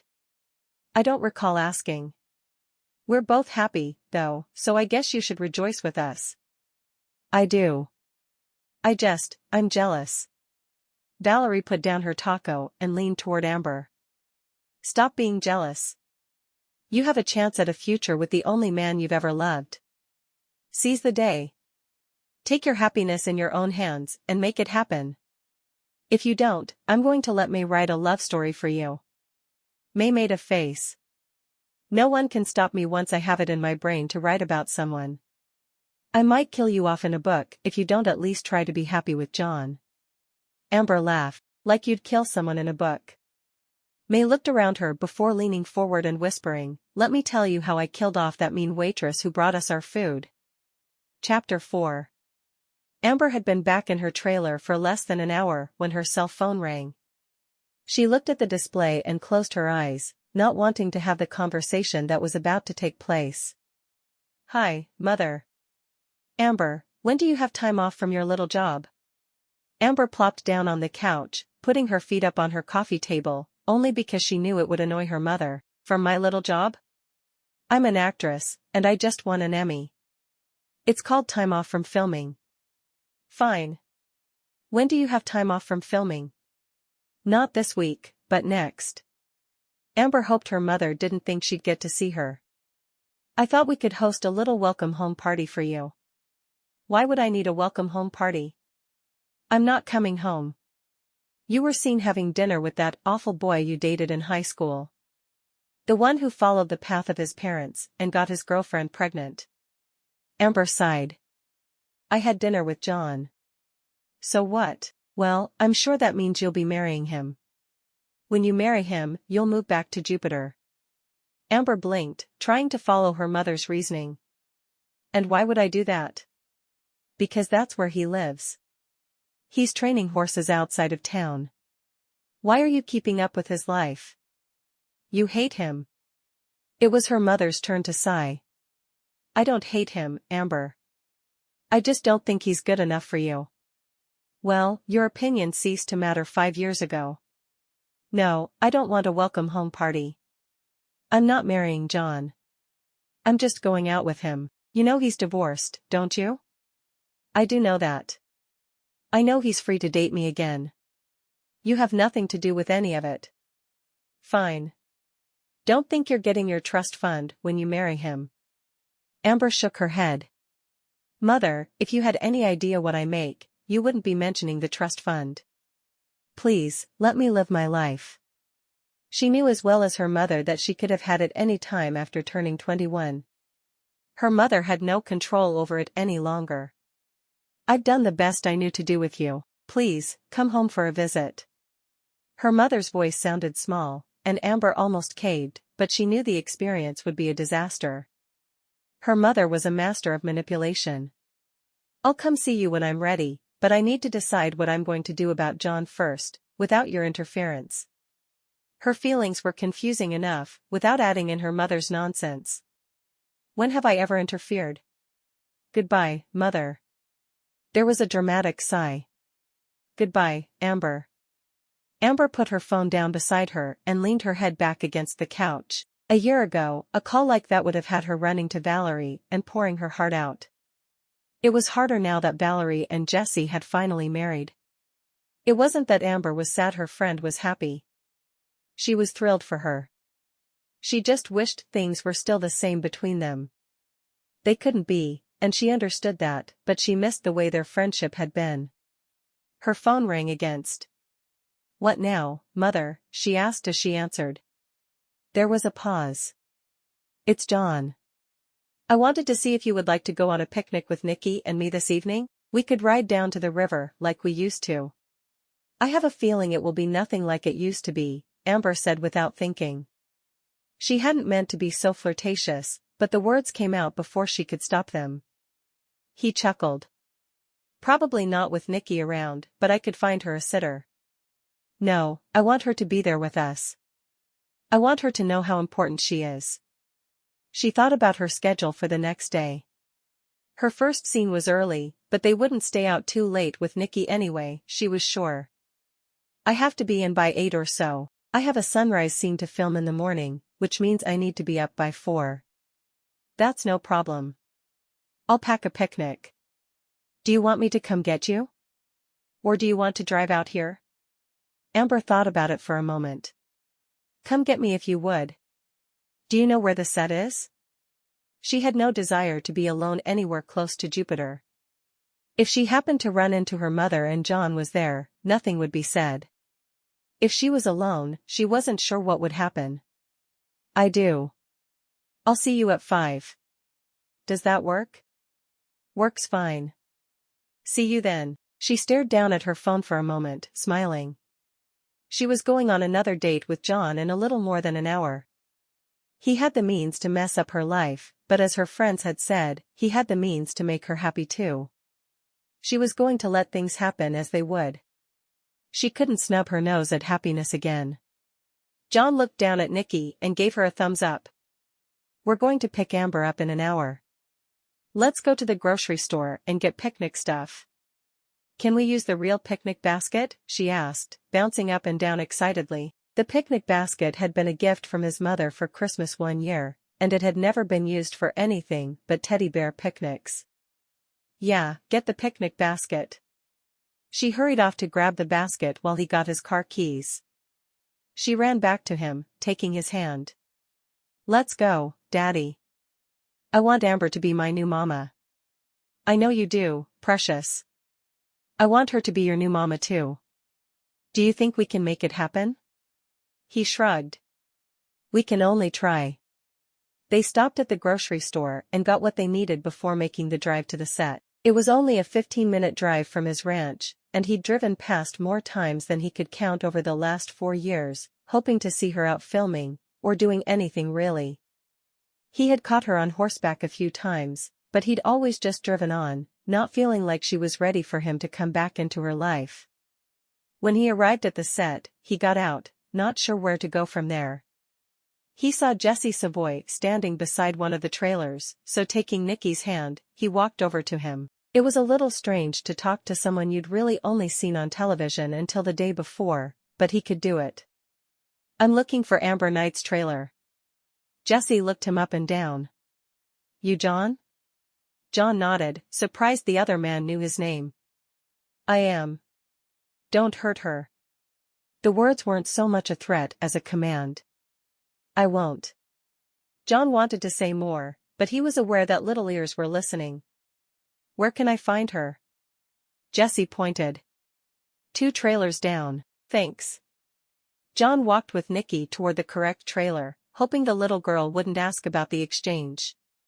Why does he think you're going to hurt Amber? She asked, not surprising him at all. His little girl was exceptionally bright, and though it was hard at times like this, he wouldn't have her any other way. He sighed. When Amber and I dated in high school, things between us didn't end well. We loved each other, and wanted to be together forever, but her parents didn't like me. So we broke up, and we both ended up getting our hearts hurt. That's very sad, Nikki said solemnly. It is. It was a hard time for both of us, and people don't want to see that happen again. Me neither. If you hurt her, she won't be my new mama. Nikki definitely knew what she wanted. No, she won't. I'll do my best to make sure neither of us get hurt, okay? Nikki nodded. Here it is. John took a deep breath and knocked. When the door was opened, he stared up at her. She looked just as she had 5 years before. It was as if all the years between had slipped away. Yesterday she had been wearing dress clothes, and seemed much too adult to him. This Amber, this was the girl he remembered. She wore shorts and a tank top, and her hair was in a French braid down the middle of her back. This was the girl he loved. Hi, you, he said quietly, his heart in his throat. Hi. She stared at him for a moment, her eyes connecting with his. She locked the doorknob before she closed the door. Hi, Nikki. Hi, Amber. My daddy promised that man over there that he wouldn't hurt you so you can be my new mama. John felt his face turn red. He hadn't blushed in years, and here he was, blushing again just because Amber was there. What was it about her? He did? Jesse made you promise not to hurt me? John nodded, still embarrassed. Yeah. He seems to care about you a lot. He does. He and Bob are the big brothers I never had. They both make sure that I'm taken care of. I think that's great. I do too, she said. What's this about me being Nikki's new mama? He sighed. Nikki has decided you're going to be her new mother. She doesn't remember her first mama, and she has always stared at our prom picture in my bedroom, saying that was who she wanted to be her mama. Amber smiled at that. Why is our prom picture up in your bedroom? I didn't even know you'd purchased our prom pictures. She liked the idea of him having one as a memento, though. She liked the idea of him keeping any of their memories close, because she'd felt forgotten by him for a long time. He shrugged. Of course I did. I always figured we'd get back together. And that was the last night we were happy. You thought we'd get back together? She asked, surprised. He nodded. I knew I couldn't spend the rest of my life without you. She felt tears prick her eyes at his words. I'm not sure what to say to that. You don't have to say anything. Just know that I still care about you, and always have. I always will. Being with you is as important to me as air. I can't believe I survived for so long without you beside me. Nikki hurried ahead and stood beside a red truck, waiting for him to open the door. He turned to Amber for a moment, while they were out of his daughter's hearing. I want you to know that I mean what I say. I'm not trying to make you do anything you don't want to do. I'm not lying to you. I still love you, Amber, and I want you to be a part of my life. So Nikki can have a mother? Amber had to ask. She knew it was probably insensitive, but she needed to know if that was his goal. She just hoped he wouldn't lie to her. I'd be lying if I said I didn't want you to be Nikki's new mother, but that's not all I want. If I just wanted a mother for her, do you think I'd be pursuing a popular actress? Or find a girl in Jupiter whose biggest goal in life is to get married and have babies? There are plenty of them around, and it wouldn't be hard to marry one. Amber thought about that for a moment, her eyes meeting his green ones. She chose me, though. Yeah, she did.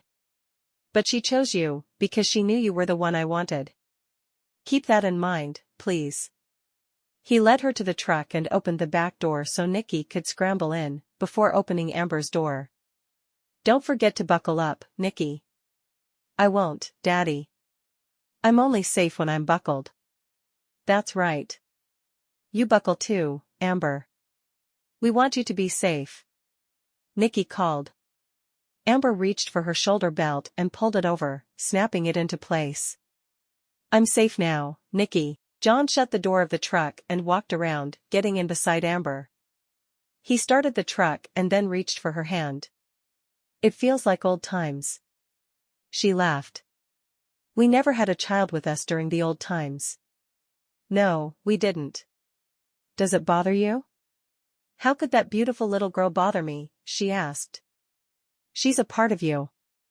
And I love her, because I can't stop loving you. As he drove, he kept glancing over at her, as if he was afraid she'd disappear. Nikki talked on and on about something she'd seen that week on television while she stayed with her grandmother. Do you like being with your grandma all day? Amber asked. Yeah, she's really nice. I'd rather have a mama, but I don't get to decide when my daddy will get me a mama. I just get to help decide which mama, and I want you. That's really sweet of you. No, it's smart. Daddy loves you, so you need to be the one to make us a whole family. Amber didn't know what to say to that, so she stayed quiet. John pulled into his driveway and got out of the truck. Nikki can ride, but she can't keep up on rough terrain, so she's going to ride with me. Do you mind taking the picnic basket? Amber shook her head, getting down out of the truck and following him to the stable. I get to ride for work a lot, but it's not the same as riding with you. She hadn't meant for the words to slip out. What was it about him that had her feeling like she was living in the past? I hope not. You haven't had a love interest on this show yet, so you haven't ridden with someone special to you. Amber's mother had hated horses, and she'd always been against Amber going out on rides with John. Amber had ignored her worries and done what she wanted to do, which had been her response to everything where her mother was concerned. He led her into the stable and saddled 2 horses, tying the basket behind her saddle. He adjusted her stirrups as best he could until she swung up into the saddle, and then he fit them to her. I always forget how short you are. She made a face. I'm not short. I'm just not a giant like you are. He wrinkled his nose as he hoisted Nikki up in front of the saddle, before mounting behind her. Let's go down by the river. Amber nodded and led the way. She had been to the river so many times in the past, it was instinctive which way to go, even though she'd never been on this particular property. She couldn't believe how happy it made her to ride with John and Nikki. It was like going back in time. She found a good flat spot not far from the river and dismounted, untying the picnic basket. She walked over and held her hands up for Nikki, helping her down. Want to help me with the picnic? She asked. The little girl nodded. John got down and untied the quilt he'd brought for them to eat on and handed it to Amber. As he watched, Amber and Nikki spread the quilt out and unpacked the picnic supper. They chatted happily, and John realized that Nikki didn't just want a mother. She needed one. The rapport she already had with Amber amazed him. Once the picnic was ready, he joined them on the quilt. "When are you going to marry my daddy?" Nikki asked. Amber smiled. "Well, I can't marry a man who hasn't asked me, can I?" Nikki shrugged. "I asked you for both of us." "It doesn't work that way." Nikki scrunched up her face. "I don't know why not." "Because a man has to have a ring, and he has to get down on one knee. Then he has to declare his undying love for his lady, promising to never make her cry. And only then can he ask her to marry him. If he asks nicely enough, then she can say yes." Nikki nodded. "Okay." She looked at her father. Well, what?" John asked, after swallowing his mouthful of fried chicken. "Well, when are you going to get down on one knee?" "I'm supposed to do it at a time that would surprise her." "Not now." "It would surprise her now, because you just said you couldn't do it now," Nikki argued. Amber put her hand over her mouth to stifle her laugh, loving that Nikki was putting him on the spot and making him so uncomfortable. John looked between their faces, Amber's amused and Nikki's confused. Finally, he decided to just go with it. He got onto one knee and took Amber's hand in his, bringing it to his lips. "Amber, I've loved you since I was 8 years old. You were the first girl I ever kissed and the only girl I've ever loved. I promise I will never make you cry if you will marry me and be Nikki's new mama." Amber looked at him, thinking of what her friends had told her at lunch. She looked over at Nikki, who seemed to be more excited than a child should be. Finally, Amber nodded. "Yes, I'll marry you." Chapter 5. John gaped at Amber, his jaw dropped. "Really? You'll marry me?" He'd never expected her to say yes. He'd wanted her to, of course, but in his wildest dreams, the answer was always no. Amber nodded. "I will." She almost laughed at the dumbfounded look on his face, but decided that would be rude. "But, I don't even have a ring." "I was sure you'd say no." "Did you want me to say no?" she asked, getting confused, even while Nikki had thrown herself into Amber's arms. "I can change my answer." Nikki shook her head emphatically. "You can't change your answer. You said yes." Amber smiled at the girl in her arms. "I can't marry your daddy if he doesn't want me to. If he asked the question without meaning to, then I'll have to change my answer." She kissed Nikki's forehead affectionately while she waited for John to respond. "But why?" he finally asked. Amber blinked a few times, not sure how to answer that.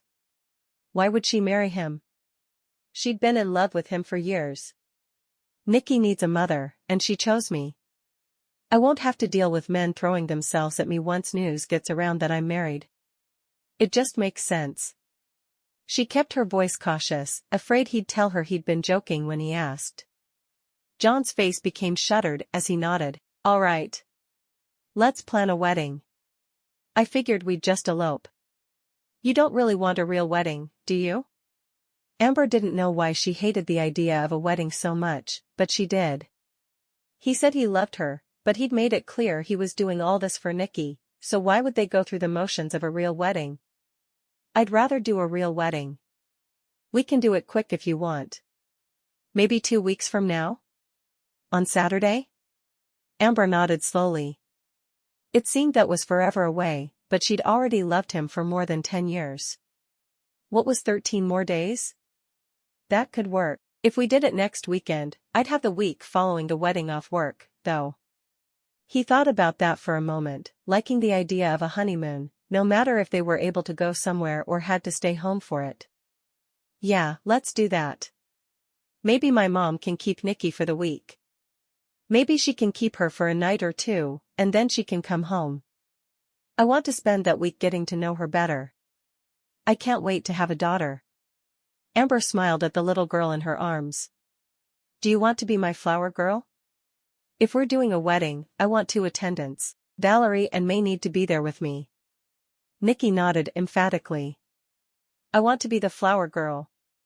I can walk down the aisle throwing flowers at everyone. Amber made a mental note to be sure the girl only had flower petals in her basket so no one would be injured. Are you okay with 2 attendants? She asked John. He nodded. That should be fine. If you don't have anyone you want to ask, Bob and Jesse would do it. Along with Valerie, they've been my family for the last 4 years. I might ask them, would your attendants feel more comfortable with their husbands at the front with them? I think Valerie would be okay either way, because she's an actress and used to being in front of people.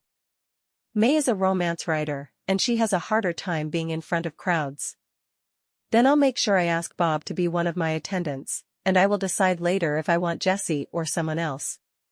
He had mixed feelings about Jesse after the way the other man had tried to interfere earlier.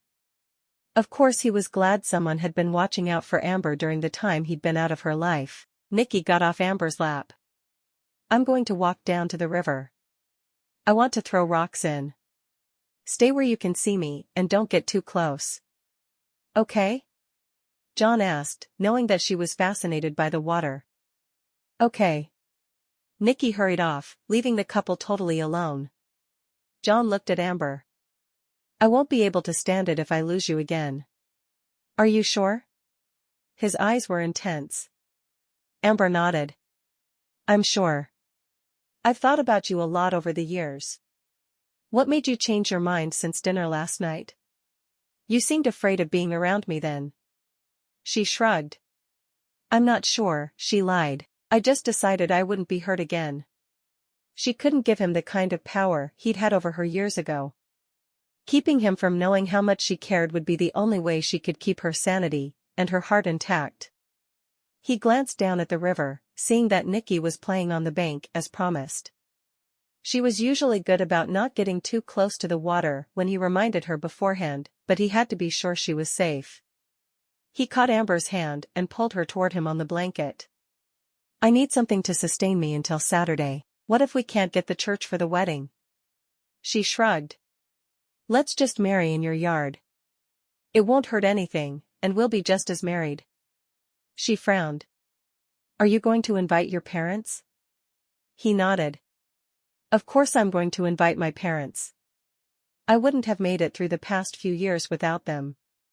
She sighed. If you're inviting your parents, then I have to invite my parents. I left the week after Brian died, and I haven't seen them since. Already she was dreading seeing them again. His eyes widened. I'd heard you were estranged, but I didn't know it was that bad. I can handle it. My mother called this afternoon, because she'd already heard we went to dinner together last night. She wants me to move back to Jupiter, so I can live under her thumb again. He cupped her cheek with his hand, stroking her lips with his thumb. My business is in Jupiter. If you marry me, that's where we'll have to live. She closed her eyes for a moment. I know it is. I just don't necessarily think it's what I want. Are you changing your mind? She shook her head. Not about marrying you. I just need to come to peace with living so close to my parents. I won't let them be rude to Nikki. He sighed. They won't get time with her. Not if I can help it. She moved closer to him, wishing she still believed he could protect her from the venom that her mother had always spewed toward her. I miss the days when I thought we could avoid them forever. He slowly brushed a kiss across her lips. We can't avoid them. We both know that now, but we can stay strong and not let them hurt us. He glanced over her shoulder and saw that Nikki was still keeping her distance from the water as she threw more rocks into the river. Are you going to wear a white dress? She shrugged. Only if you want me to, and then I'll do everything I can to make it happen. May found one with only a 3-day engagement. I could find one in 6. I think. Try. If you can't, it won't be too terrible, but try. Her eyes grew wide. Wait. The dress Valerie wore for Joe's wedding to Dylan in the show is still in wardrobe, and we're the same size. I could wear that, if it wouldn't bother you that I wore a show prop. He grinned, shaking his head. Not at all. You were beautiful in your bridesmaid dress on that episode. Thank you. Amber shook her head. It's strange that you've been able to watch me all these years, and kind of keep track of what I'm doing through the tabloids, but I knew nothing about you. John smiled at her. Maybe it's best this way. If you'd known all my struggles, maybe you wouldn't have agreed to date me again. Why is that? She asked. He shrugged. Lots of financial troubles, kind that come with being a single father and starting a new business. Are you marrying me for the financial help I can give you? She asked, needing to know. It was all right with her if he was, because she felt like they could overcome anything together, but she didn't want to be blindsided. He shook his head. I'd never use you that way. I'm marrying you because I never got over you. A small part of it is that you'll be a good mother to Nikki, but not 1 ounce of it is financial. I'll sign a prenup if you feel the need. No, I don't. I never thought you were after money. People like that are pretty obvious usually. Why do I feel like we're talking business instead of basking in our just engagedness? Just engagedness? You're as bad as May. As bad as May? Amber shook her head. She says that because she's a writer, she's allowed to make up words whenever she wants to. She wants bobalicious to be a word in the Oxford English Dictionary. The woman is nuts. Maybe I'm a secret writer. Is that not possible? John asked, winking at her. If you were a writer, you certainly wouldn't be writing about engagements. You're more the non-fiction kind of guy. Are you calling me boring? 'Cause I won't put up with my future wife calling me boring. She glanced over her shoulder to be sure Nikki was all right before turning back to him. Just kiss me. He pulled her toward him and kissed her softly, one hand going to the back of her neck beneath her braid, and the other resting at her waist. His fingers ached to touch her more intimately, but he was aware that Nikki could come back at any moment. It was going to be interesting to be a newlywed with a 4-year-old girl in the house. After a moment, she sighed. I'm going to need Nikki this week to buy her a flower girl dress. Can you make sure the preacher can be here on Saturday to marry us? I'll arrange for flowers. Is Pastor Steve still the pastor of the little church in town? He is. He's always been there and always will be. She smiled at that, having fond memories of the kindly man. What about the marriage license? He thought about that for a moment. We'll need to be together to get that. And we need it by Wednesday. What is your schedule like this week? I've got scenes all day tomorrow. They're introducing a love interest for me, so the whole episode is kind of focused on me and of me spreading my wings. His eyes widened. A love interest? She nodded. Does that bother you? I don't know. I don't like the idea of you kissing someone else. It's my job, John. If it doesn't happen this week, it'll be happening soon. I don't have a lot of choice in the matter. You love what you do, don't you? Yeah, I really do. My mother used to tell me that a lady need never work. She didn't need to know how to do anything but throw a good party. I couldn't live that way. I like feeling useful. Who's playing your love interest? Anthony Murrah. He's supposed to arrive this evening. I'll meet him in the morning. John shook his head. I've never heard of him. I haven't either. They were going to screen test us together, but something happened. I'll let you know what I think of him. She thought a moment. I have Tuesday afternoon free. My last scene will be finished before lunch. Could we go for our license then? Yeah, I can make that work. I need to pick Nikki up from my mom's before 6 so she can go bowl. She's in a Tuesday night league. Amber had always liked his mother, but at that moment, she couldn't help wondering what her own mother would think of participating in a bowling league. She had to stifle a giggle as she thought about it.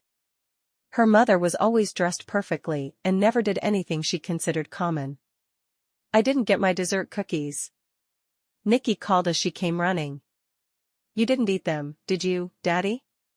Amber started to move away from him, but he caught her arm, shaking his head slightly. I didn't eat your cookies, Princess. I wouldn't do that to you. Nikki looked into the picnic basket and pulled out the cellophane-wrapped package of cookies, baked in the grocery bakery. Chocolate chip are my favorite. What's your favorite, Amber? Amber pretended to think about it for a long time. I think I like chocolate chip best too. Yay! We're cookie twins. Nikki plopped down on the quilt beside Amber. Were you and Daddy kissing? Amber choked for a moment, before nodding. We were. But I told him to stop kissing me, because that's disgusting. Nikki giggled. It's not disgusting. Married people are supposed to kiss, so you'd better start practicing. She watched Amber intently. What? Amber asked, feeling a bit unnerved. You're supposed to practice kissing with Daddy, so you know you're doing it right when you get married. Amber laughed, shaking her head. I think we practiced enough when we were younger that we got it absolutely perfect. You mean you kissed when you went to prom together? Amber briefly considered correcting Nikki's mispronunciation of the word prom, but thought better of it. It was so cute the way she said it that Amber didn't want to change it. Yeah, we kissed at prom. And before that? You did? Did your daddy know you were kissing him? Amber laughed at the question. You know, he caught us kissing once, and he was not happy with me. Why not? My parents didn't like your daddy very much, Amber admitted. They're not going to be very happy when we get married, but they don't need to be, because they won't be married to us. No, they won't. Did Daddy like your parents? Amber grinned at the question. You'll have to ask him that. John thought for a moment. I didn't like them very much at the time, but now that I have a little girl, I can understand how they felt. I wouldn't want some boy that I didn't think was good enough to come along and kiss you. It would make me very angry. So do you like them now? Nikki persisted. I haven't seen them in a long time. If her parents had been normal, he'd have seen them in the grocery store or around town on occasion. They were wealthy enough that the maids did the shopping for them, though, so they were more isolated from town than most. You'll get to meet them at the wedding, Nikki, Amber said. She couldn't not invite her parents if his parents were coming. If he'd said he wasn't going to invite his parents, that would have given her a perfect excuse. Will they hate me? The question made Amber sad. No, they won't hate you. They'll be very kind to you. She'd call them and make sure they'd be kind. It would be part of the wedding invitation. John squeezed her hand, letting her know that he understood. Her relationship with her parents couldn't get in the way of their marriage or her new relationship with Nikki. Neither of them would let it happen. Nikki gave them each one of the cookies, and they talked softly while they ate them. Amber was thinking about all the little details that needed to be taken care of before Saturday. Maybe we should wait 4 weeks until the next week off, before we marry. John shook his head. Absolutely not. He was afraid she'd back out before they even had a chance to marry if he gave her that much time. No, Amber was going to finally be his wife, and nothing was going to keep it from happening.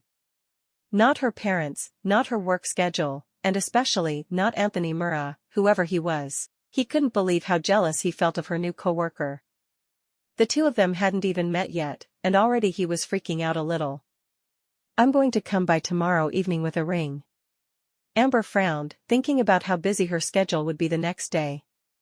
I'm going to have a long, hard day tomorrow. Tuesday would be better. They're going to give you breaks to eat though, right? You'll have some time. She nodded. I'll be eating between 6 and 7.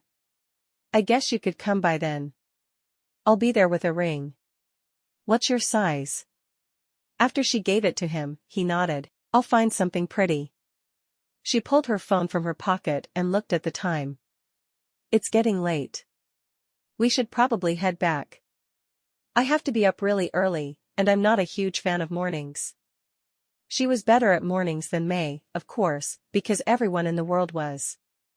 Valerie wasn't a morning person either, and was very grumpy before her first 2 cups of coffee. She was sure May's problem with mornings stemmed from the fact that she didn't drink coffee. If she'd just drink a cup or 2 in the morning, she'd be energized and ready to go. Instead, she slept weird hours. John nodded, getting to his feet and helping Amber to hers. Let's pack this up and head back. They were silent during the drive back to the set, and once they got there, he told Nikki to wait in the truck. He'd be able to see her from the trailer, now that he knew which one it was.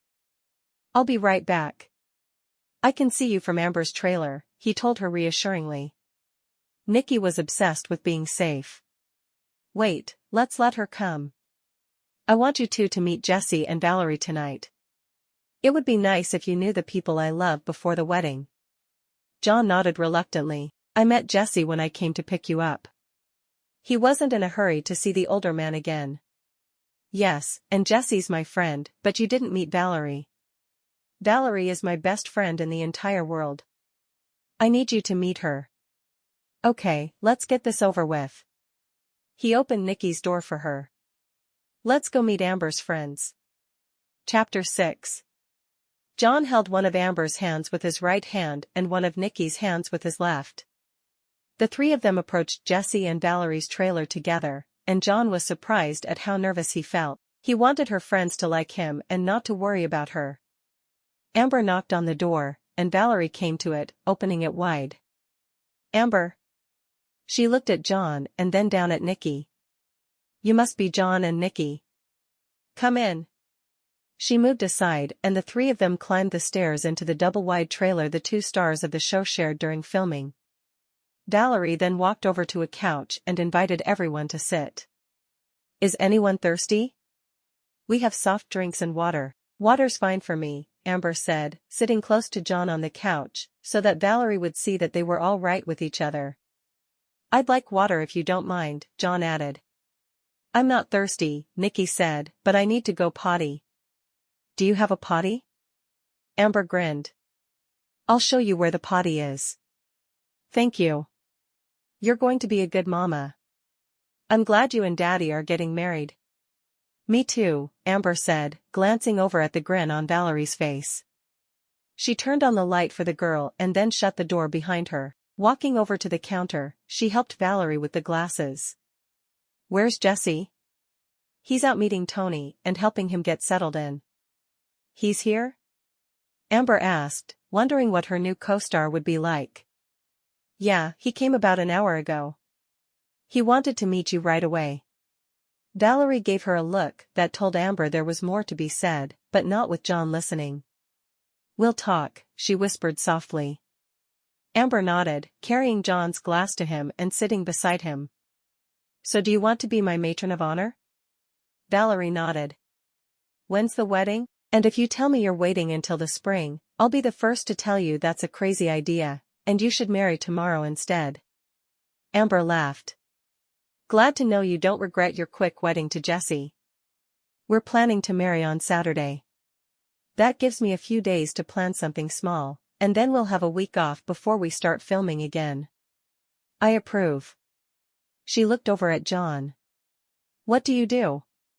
I know your history with Amber, but I don't know what you've done for the past 5 years, other than have a kid, so tell me about John." He looked down at his water, wondering just how much she knew. On the one hand, he was embarrassed that she was familiar with their past, but on the other, he was glad he'd made enough of an impact on Amber that she'd talked about him. "I'm a horse trainer. 2 of the horses you use for the show were trained by me." "Really? I had no idea." He nodded. "The gelding you ride and the mare they have Jesse ride were mine." "How old is Nikki?" "She's a pretty little thing." Nikki came out of the bathroom in time to hear the question. "I'm 4, and I'm not pretty." "I'm beautiful," Valerie laughed, nodding. "You are absolutely right. I'm so sorry I misspoke that way. Amber's going to be my new mama. Her picture from prom is hanging in Daddy's bedroom. I think Amber's going to be a wonderful mama to you. Are you excited?" "I'm going to be the flower girl," Nikki announced excitedly.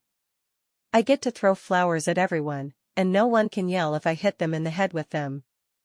Valerie covered her mouth, stifling a laugh. "That sounds like a very important job." "It is. I'm sorry there's only one flower girl, because I'd let you be my flower girl friend if you wanted." Amber shook her head, trying to picture the flower petals after the little girl had thrown them everywhere. Miss Valerie is going to be my matron of honor at the wedding. That means she'll stand up front with me and poke me if I get nervous. Will you get nervous? Nikki asked. Probably. It's kind of scary to marry someone, because you're agreeing to love that person forever and ever. Of course, she'd known for years she would love him forever. Nikki didn't need to know that, though. The door opened and Jessie came in. I thought I'd bring Tony in, welcome him to the Lazy Love family. I called Bob, and he and May are on their way. Tony was a handsome man, a little older than Amber and John. John was immediately threatened. He got to his feet, holding out his hand to shake. I'm John Baynard, Amber's fiancé. The man nodded, his eyes shuttered. I'm Tony Murrah, new actor on the show. His eyes traveled to Amber's. It's nice to meet you, Amber. Amber smiled, getting up to shake his hand. I didn't expect to meet you before tomorrow morning. She could tell that John wasn't thrilled that she'd have a love interest in the show, and he seemed even more annoyed now that he was meeting the man playing that love interest. Tony smiled. Jessie was kind enough to invite me over to get to know everyone this evening. It's hard coming into a show that's as well established as this one. You've had the same 4 main stars since the first day. Amber nodded. We have, and we're all very close. She resumed her seat on the couch, and John sat beside her, even closer than he'd been before. Amber gave him a look, wondering if he was going to let everyone see just how jealous he was. The door opened again, and Bob and May came in. May's eyes widened as she saw there were 2 men she didn't know, and a little girl. Amber smiled at her friend. I want you to meet John and Nikki, May. John and I just decided we're going to get married on Saturday. May let out a squeal and hurried over to hug Amber. I'm so happy for you. She looked at John and smiled. Be good to her. I don't know any other way to be, he said softly. Nikki, say hi to Miss May. She's one of Amber's best friends. Hi, Miss May. Hi, Nikki. May sat down on the other side of Nikki, while Bob introduced himself to Tony. I ordered pizzas, Jessie said to Valerie. I ordered from the little place in town that does the taco pizzas, so you and May can get your taco cravings satisfied. Amber shook her head, looking at John. No one should have let these 2 be pregnant at the same time. They're both talking about tacos nonstop and have been for a while. If I have to eat another taco, they're going to start growing out of my ears. Valerie made a face. Baby boy wants tacos. Not me. It's not my fault. She rubbed her belly with a grin. May shrugged. Baby Bobby wants tacos too. John looked at May. You already know you're having a boy? Nope. But Bob has declared we're naming him Robert if it's a boy and Bobette if it's a girl.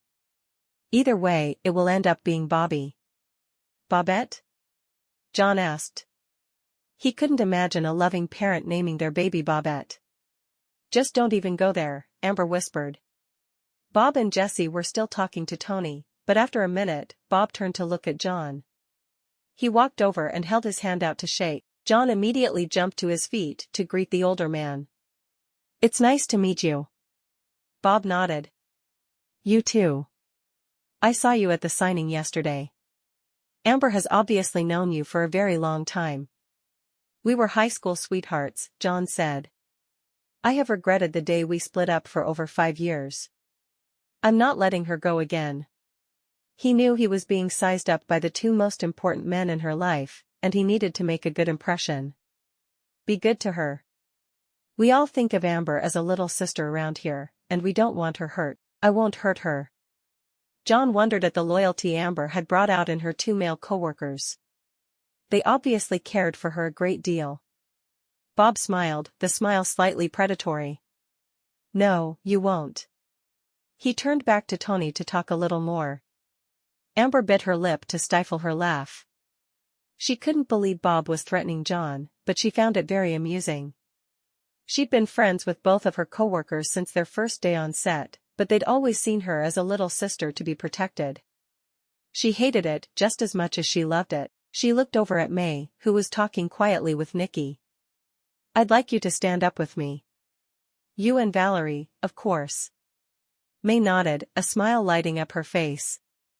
I'd love to. We're going to have to pick a day to go dress shopping, because I need to get you both attendant dresses, and little Miss Nikki needs a flower girl dress. And a basket and flowers, of course. May frowned at that. And the wedding is Saturday? How about Tuesday? Amber shook her head. I'm not filming that afternoon, but I do need to go with John to get our marriage license. Okay, you pick then, because all the other days are equally bad for me. Amber looked at Valerie. Do you have a schedule for the week? I want to find a time when we can both be there. And it needs to be afternoon, so we don't interrupt May's sleep schedule too much. Valerie jumped up as fast as she could with her extra baby weight and went to get the schedule she'd stuck to her refrigerator with a magnet. She handed it to Amber, who scanned the page. How about Thursday afternoon, May? May nodded slowly. I have a new release coming out on Thursday, but Sarah can handle it for me. When are we going to get to meet the phenomenal Sarah? Amber asked, handing the schedule back to Valerie. May shrugged. I don't know. Soon, I hope. I'm really hoping she'll come down when the baby's born. I'd love for you two to meet her. Sometimes I think she's a figment of your imagination, Valerie told May. May laughed. I wouldn't be able to accomplish half what I do without her, so she must not be imaginary. Not that I'm opposed to having imaginary friends, because I think they're a very important part of everyone's life. Without my imaginary friends, I'd never write another book. At the confused look on John's face, Amber leaned over and whispered, May's more than a little insane. We like her this way. John just nodded, not sure what else to say. The whole lot of them seemed crazy to him, but as long as they didn't affect his daughter adversely, he wouldn't complain a bit. That works. Bob kept looking over at John on the couch, and John was starting to feel uncomfortable. Bob, do you want to go for a walk and talk? John asked. Bob nodded. Yeah, I think that would be good. Amber closed her eyes for a moment, not wanting to even think about what they'd discuss. She wasn't going to let it bother her. Bob and John headed to the door, and Jessie looked up. Tony, talk to the girls. I need to walk too. A moment later, Tony was standing alone in the middle of the floor, looking over at the couch. Sit down, Valerie invited. We all need to get to know you better. The couch was a sectional with space for 7, and May moved over between Amber and Nikki, leaving Tony a large section of the couch by himself. Tell us what you've done before, Amber invited, wondering about the man. They were going to be filming their first kiss that week, so she wanted to know what he was like. Tony smiled. I've been working on Broadway for years, but I wanted to try working in Hollywood for a while. I've been auditioning for about 3 months, and I landed the role of Jackson. He looked at Amber. I'm really looking forward to playing opposite you. I've been a big fan of the show since it started. Amber smiled. Sounds good. We're going to meet on the show in the first scene we film tomorrow, if I'm right. I'm going out for a sunrise ride, and I'll find you hurt. Dylan will play Big Brother and not want me to get too involved with you. Kind of like Jessie and Bob were playing Big Brother with John at that very moment. Tony nodded. I'm really looking forward to filming all that tomorrow. I think I'm going to enjoy playing opposite you. Amber smiled, wondering what else to say. I think the whole cast will be at my wedding on Saturday, so if you're not going back to Hollywood for the week off, you're welcome to come. Tony shrugged. I can do that. I'm not planning on flying back and forth during time off just yet. I want to get to know the area and the set better first. Amber looked at the door, glancing at the clock on the wall. She wondered how long the men were going to keep John. She was going to have to go to bed soon if she wanted to look human for her scene in the morning. She looked at May. They won't hit him, will they? May shook her head. I think they're just trying to scare him. Amber nodded, biting her lip. Did you say something to them about John? Not at all. They knew there was someone in your past, and you show up engaged when you haven't been dating, and they put 2 and 2 together. Neither of them are stupid. Amber sighed. I know. I just wish they didn't always feel the need to play big brothers. I'm an adult. Valerie laughed. An adult who has no big brothers, but she does have two big strong men who have been acting with her for 4 years. I guess I should be grateful and not freaking out, huh? Valerie shrugged. Your response to their nonsense is up to you. I'm just explaining the way they think. Nikki walked over to climb onto Amber's lap. Where'd Daddy go? He went for a walk with my friends, Jessie and Bob. Will he be back soon? I sure hope so. Amber stroked the little girl's hair as she held her. May looked at Amber, obviously trying to distract her. What color are you thinking for the wedding? Amber shrugged. I'm thinking whatever we can find that will fit everyone. Having 2 pregnant attendants doesn't make it easy to find the right dresses. We'll figure it out together then, Valerie said with a shrug. I love this baby too much to care a lot about what I'm going to wear to your wedding. Amber smiled at that.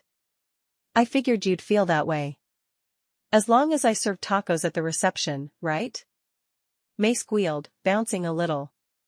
Could you? I hate going to the Mexican place in town, but I do love tacos. And it's not like I'm going to cook them. Amber laughed. I'll see what can be done. I'm going to call my mother tonight when I get back to my trailer, and see if she knows anyone. She wrinkled her nose. I'm not looking forward to it. There was a knock at the door, and Valerie walked over, still as graceful as ever. Amber wondered when she'd start waddling, but she wasn't sure it would ever happen. There was something special about her friend. She paid for the pizzas and carried them in, setting them on the table. I don't have enough chairs for everyone, so use your laps as a table.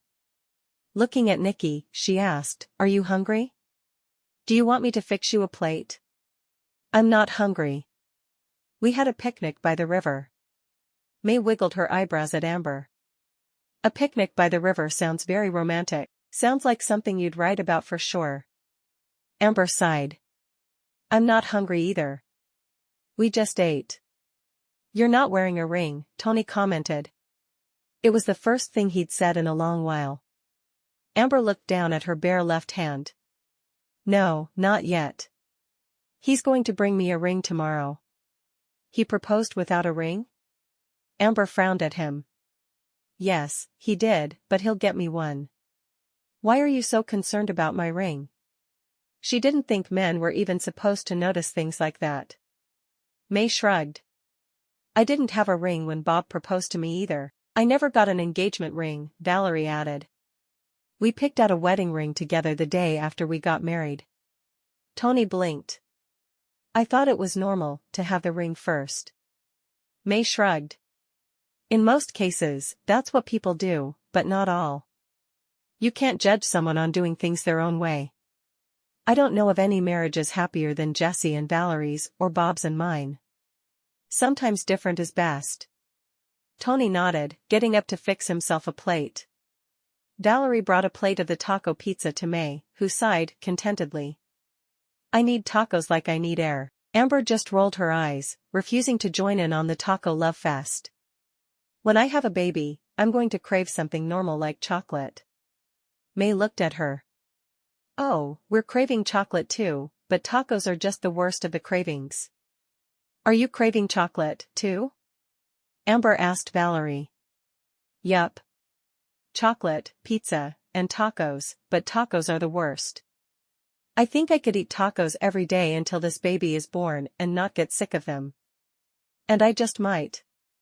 Of course, I've even been buying these frozen tacos at the grocery store and baking them in the oven. It doesn't seem to matter what kind or where, I just want tacos. I'm not quite that bad yet, May said, but I have a feeling it's only a matter of time. May was due several months after Valerie.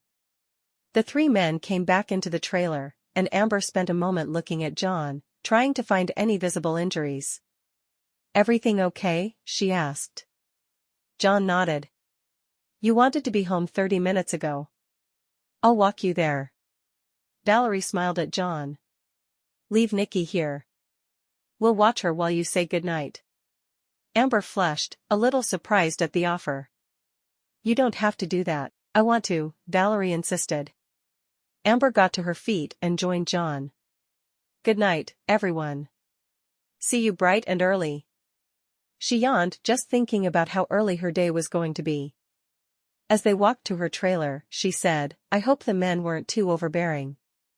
I know they were in a mood tonight." John shook his head. "They obviously care about you. I think it's sweet." Amber blinked a couple of times. "You do?" "I do." They reached her trailer, and she unlocked the door.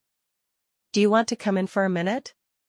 He nodded, following her inside and closing the door behind him. As soon as it was closed, they reached for each other simultaneously, drawn together as if by powerful magnets.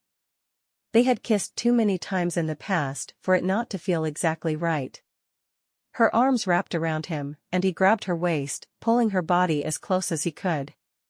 "I don't want to wait to make love." She pressed her lips to his, feeling the passion rising up within her, just as it had every time he'd touched her for years. "I do. I want to kiss you, but we need to wait." "Why?" She sucked in a breath, resting her head against his shoulder. "We're going to marry in 6 days. If we can't wait that long, there's something wrong with us. Our relationship ended over sex 5.5 years ago. We need to wait this time, if only to prove that it's not the most important thing. Besides, I think waiting until you marry for sex is the right thing to do." He groaned, his hand coming up to cup her breast. "I've missed touching you. I've missed everything about you." "But you'll wait?" she asked softly. "Yeah, I'll wait. I'll do whatever you want me to do." She yanked his head down for another kiss. "I need to be able to work in the morning, and this is going to keep me awake all night." "Why is that?" he asked. "Because you turn me on like nothing else in the world ever could." She sighed. "I don't want to wait either, but I feel like we need to. I feel like it's imperative for our relationship to work." "Then we'll wait." He kissed her one last time. "I'll see you tomorrow. I'm bringing your ring." "All right." She waited until he was almost to the door. "John?" He turned and looked at her. "Yeah? I'm glad we're getting married." As John left, he realized he'd told her he loved her several times, but she had yet to say it. He only hoped she still felt as he did, because it was going to be hard enough being married to a big-time actress with love. Without it, they were doomed. Chapter 7. On the drive home, John thought about what a confusing day it had been. Cashing in on one of his dates with Amber had resulted in an engagement and a quick wedding. How on earth did that happen? "Daddy, is Amber going to move in with us?" Nikki asked from the back seat. "Yes, she is." "Does that make you happy?" "Yes. Can Miss May move in too?" John thought about the question for a moment. "Miss May lives with Mr. Bob in her house. She's having a baby. They could still move in with us. I'd share my room with the baby." John grinned. "Why do you want them to move in with us?" "I like Miss May. She's nice." "She is." He didn't comment on her husband's disposition though. Bob and Jessie had made it very clear they expected nothing short of perfect behavior from him. They told him he'd better treat Amber as if she was a precious object made of glass, and if she got broken, so would he. With the actors on either side of him, it was clear that he was either going to have to make sure she was never unhappy or leave the country the moment she was. It wasn't that he was afraid of either of them, because he wasn't, but the combined power of the two men was downright scary. "So can they move in with us?" Nikki persisted. John shook his head. "No, they're happy where they live, and Miss May sleeps during the day, so you'd have to be quiet all the time." "That would be hard, wouldn't it?" Nikki sighed dramatically. "Yeah. I guess we'll just have to visit her a lot when she's away." "I guess we will." "I think you're going to go shopping with Amber, Miss May, and Miss Valerie this week. Will that be good? For my flower girl dress and the basket I carry my throwing flowers in? You know you don't really get to throw flowers at people, right?" "Why not?" "Because that's not what flower girls do." "It's not? How do you know?" Nikki asked. Because I've been to weddings before. John wasn't sure how long he could keep up this line of conversation. He wanted a few minutes of silence, just to think. Like your wedding to my mama who ran away? Yes, like that one. Grandma says I'm better off without her, and I should count my lucky stars that she left. Nikki paused for a moment. I want to count them, but I don't know that I can count that high. Grandma says she can't. John bit back a laugh. His mother had never been fond of Kayla for very good reasons. His ex was a little witch and had hated Nikki from the moment she'd known of her conception. She'd cussed John when he'd fought with her about getting an abortion, and had fought with him about marrying. John hadn't been surprised when Kayla had left, and he'd thanked God every day that she'd left Nikki with him. It had been hard to raise the little girl without a mother, but his mom had stood beside him every step of the way. He wouldn't change a thing that had happened, because Nikki was the best part of his life. And now Amber was back. Amber, the girl he'd dreamed about every night for years. The woman who would be his wife in 6 short days and very long nights. Amber. How had he lived through 5.5 years without her? He'd never know. Amber sank down onto her couch for a moment, thinking about all that had transpired. She was going to marry John. She was going to tie her life to his, and spend forever with him. It's all she'd needed for years, and it was finally going to happen. She pulled her phone from her pocket and took a deep breath before tapping her mother's phone number. She had no desire to talk to her, but she knew she'd find out and show up at the wedding regardless. If she was invited personally, there was less chance of her causing a scene to end all scenes. Hello? Mother, it's me. Amber, how many people call you mother these days? Don't get snippy with me. Amber sighed. I'm getting married on Saturday. John asked me, and since we'd been in love forever, we decided not to wait. We'll marry in his yard at 2 in the afternoon. Will you come? There was a long pause. Of course we'll be there. Is there anything I can do to help you plan? We could go wedding dress shopping. I have a dress. I was hoping you could help me with a caterer, though. I want to serve tacos at the reception, and I don't know how to find a chef who specializes in tacos. Tacos? How about something a little more classy? I want tacos, Mother. Both of my attendants are pregnant and craving tacos. And if you could find a way to have chocolate ice cream tacos for dessert, you'd be my hero forever. There was a deep sigh. I'll never understand how a woman of your tastes came from your father and me. I'm sorry I'm such a disappointment to you. I didn't mean that, you're just so different from what I expected my daughter to be. Amber closed her eyes. Can you make the tacos happen? Leave the catering to me. I'll have a taco buffet like you've never dreamed of. And yes, there will be some sort of chocolate taco for dessert. Thank you, Mother. And you'll come for Thanksgiving? To thank me for the favor? Amber closed her eyes. She should have known there would be a catch. Yes, we'll be there for Thanksgiving. You're going to love Nikki. Of course I will. I'll see you Saturday, Mother. I'll call if I have any questions before then. Amber ended the call and leaned back on the couch, closing her eyes. What have I done? Amber was dragging the next morning, but she had a couple cups of coffee to get her started, and she was on her way.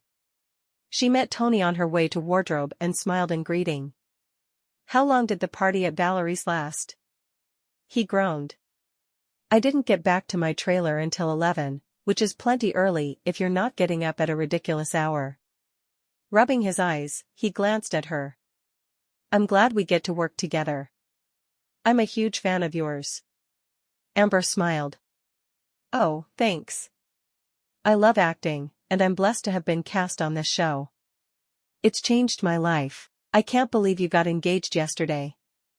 I had all these dreams of coming here and sweeping you off your feet. I wanted to pull a Jessie and Valerie. She shook her head. Not a chance. I've been in love with John for 10 years. Since you were 12? Really? And he didn't have a ring when he proposed? You're really obsessed with my ring. She opened the door to the main ranch house, where most of the scenes took place, and headed into wardrobe. "Did anyone give you a tour last night?" He shook his head. "No, I feel like I know the house, though. You know the parts the audience gets to see. Wardrobe is through here." There was a cook's room just off the kitchen, and they'd transformed it into the wardrobe, makeup, and hair room. The actual altering was done in a trailer outside the house, but that's where the actors dealt with wardrobe. Amber spotted the makeup artist, Jennifer. "Hey, you. This is Tony. He's going to be playing my new love interest on the show." Jennifer, who was young and single, smiled at him. "Well, hello there. Let's see if I can make you look all hurt and stuff so Amber can find you in need of her nursing attentions." Tony sat down while Jennifer went to work on his face. Amber watched for a moment, before turning to Brittany, the girl in charge of hair. Brittany cast an interested look at Tony before looking down at Amber. "Let's get your hair done. Do you want down or up?" Amber shrugged. "I trust you. I'll be writing this morning, and while I'd like my hair out of my face, it would probably look good with it streaming out behind my back." Brittany considered for a moment. "I think you're right. I'm going for the windswept look." "Are they going to start filming with you saddling up or already writing?" Amber raised her hands to indicate she didn't know. "It just mentions me writing.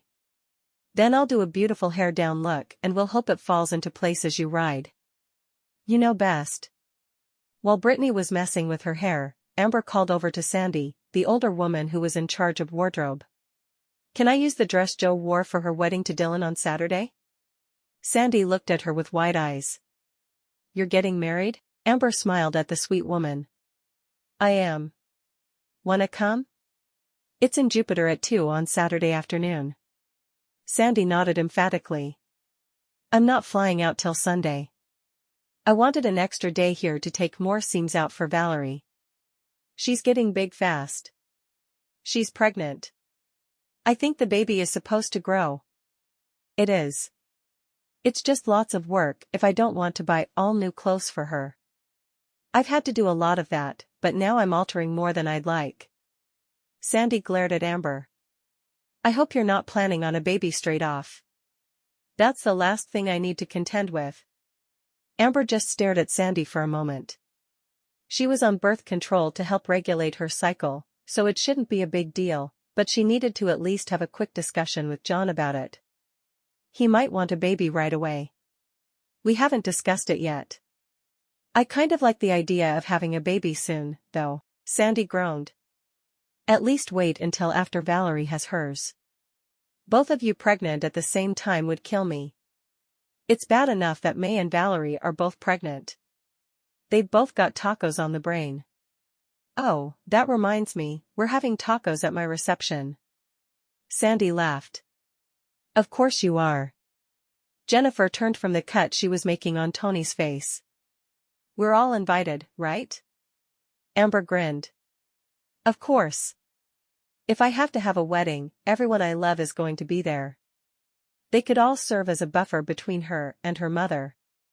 Jennifer grinned. "I was thinking about flying home on Friday evening, but I think I'll stick around." She looked down at Tony. "Will you stay all weekend?" "Yeah, I'm trying to get to know the area." "Well, do you want to ride over to the wedding together?" she asked. Amber hid a grin. It was obvious Jennifer was very interested in the new actor. "We can if you want. I don't have a car here yet, so I'll need to ride with someone." The first scene with her and Tony was definitely interesting. She found him hurt in his car, where he'd plowed into a pasture she was riding through. When he woke after she'd called 911 and climbed into the car with him to see if he was still breathing, their eyes had met and held, and the scene had ended.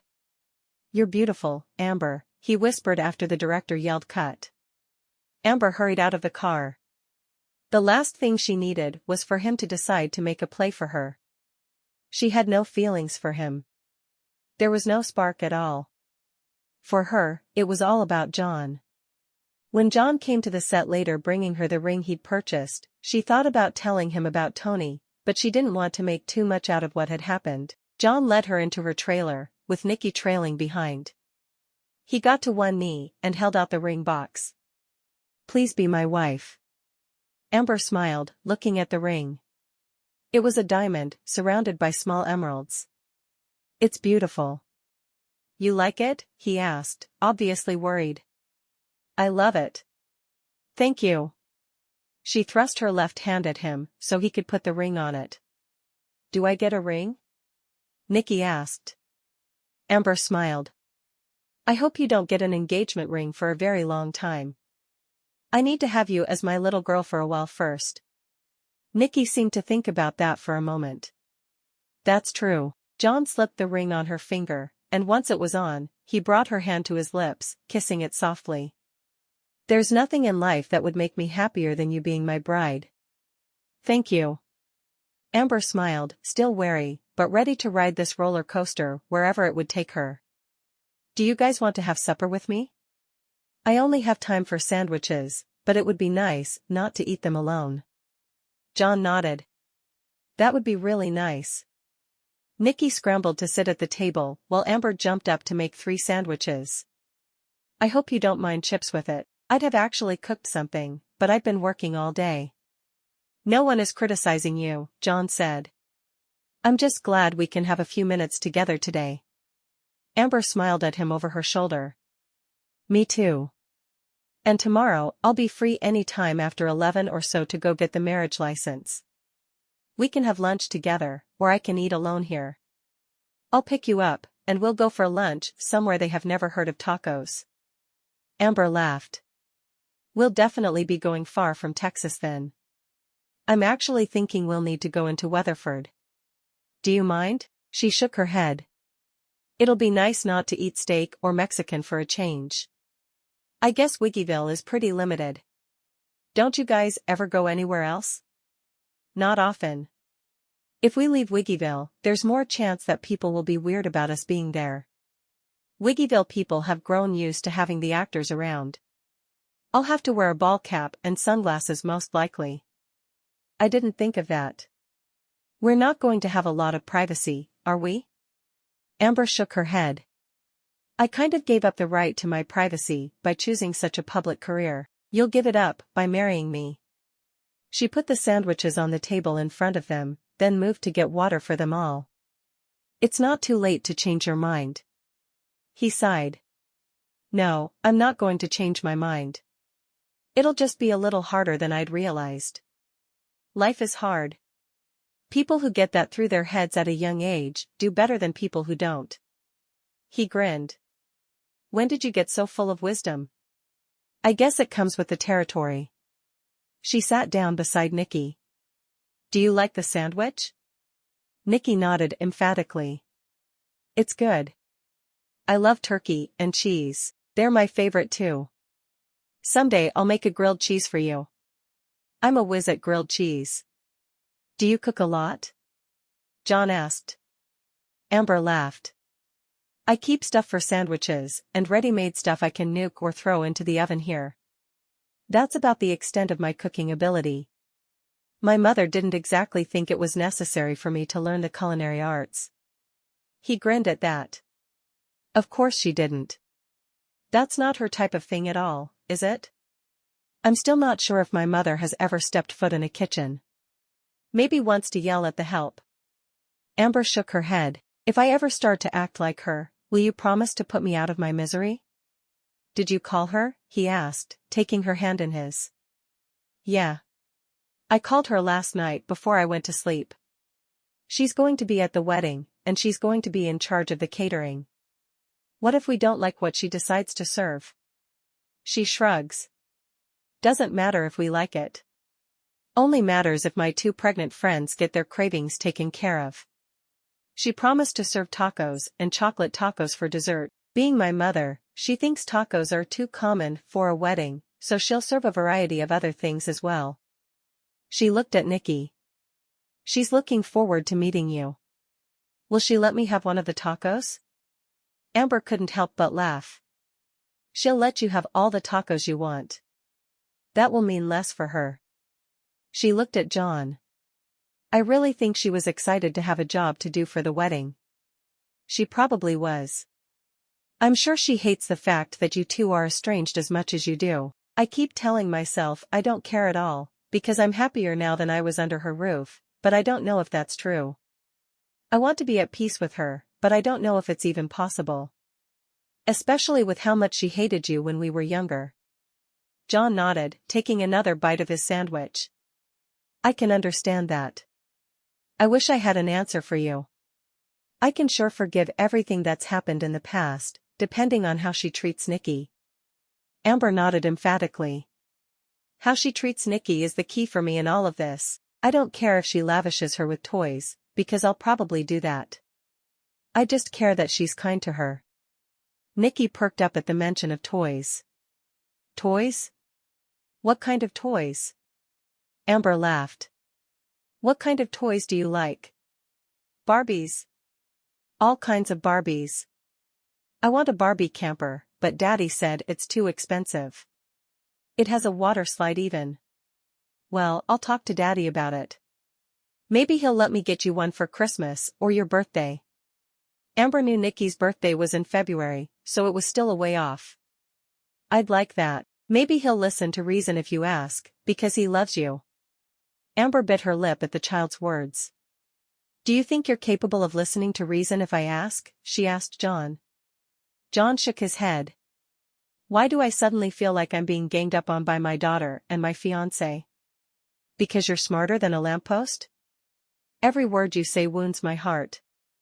Ah, I bet you'll survive. There was a knock on her door. Ugh. That means 10 minutes till I need to be in wardrobe. You guys finish eating. Lock the knob on your way out. I have my keys. She kissed the top of Nikki's head and leaned down to kiss John. See you tomorrow afternoon. John watched as she rushed out of the trailer before he could even say goodbye.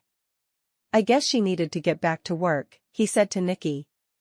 Nikki shrugged. She said she did. Chapter 8. By Saturday morning, Amber was a bundle of nerves.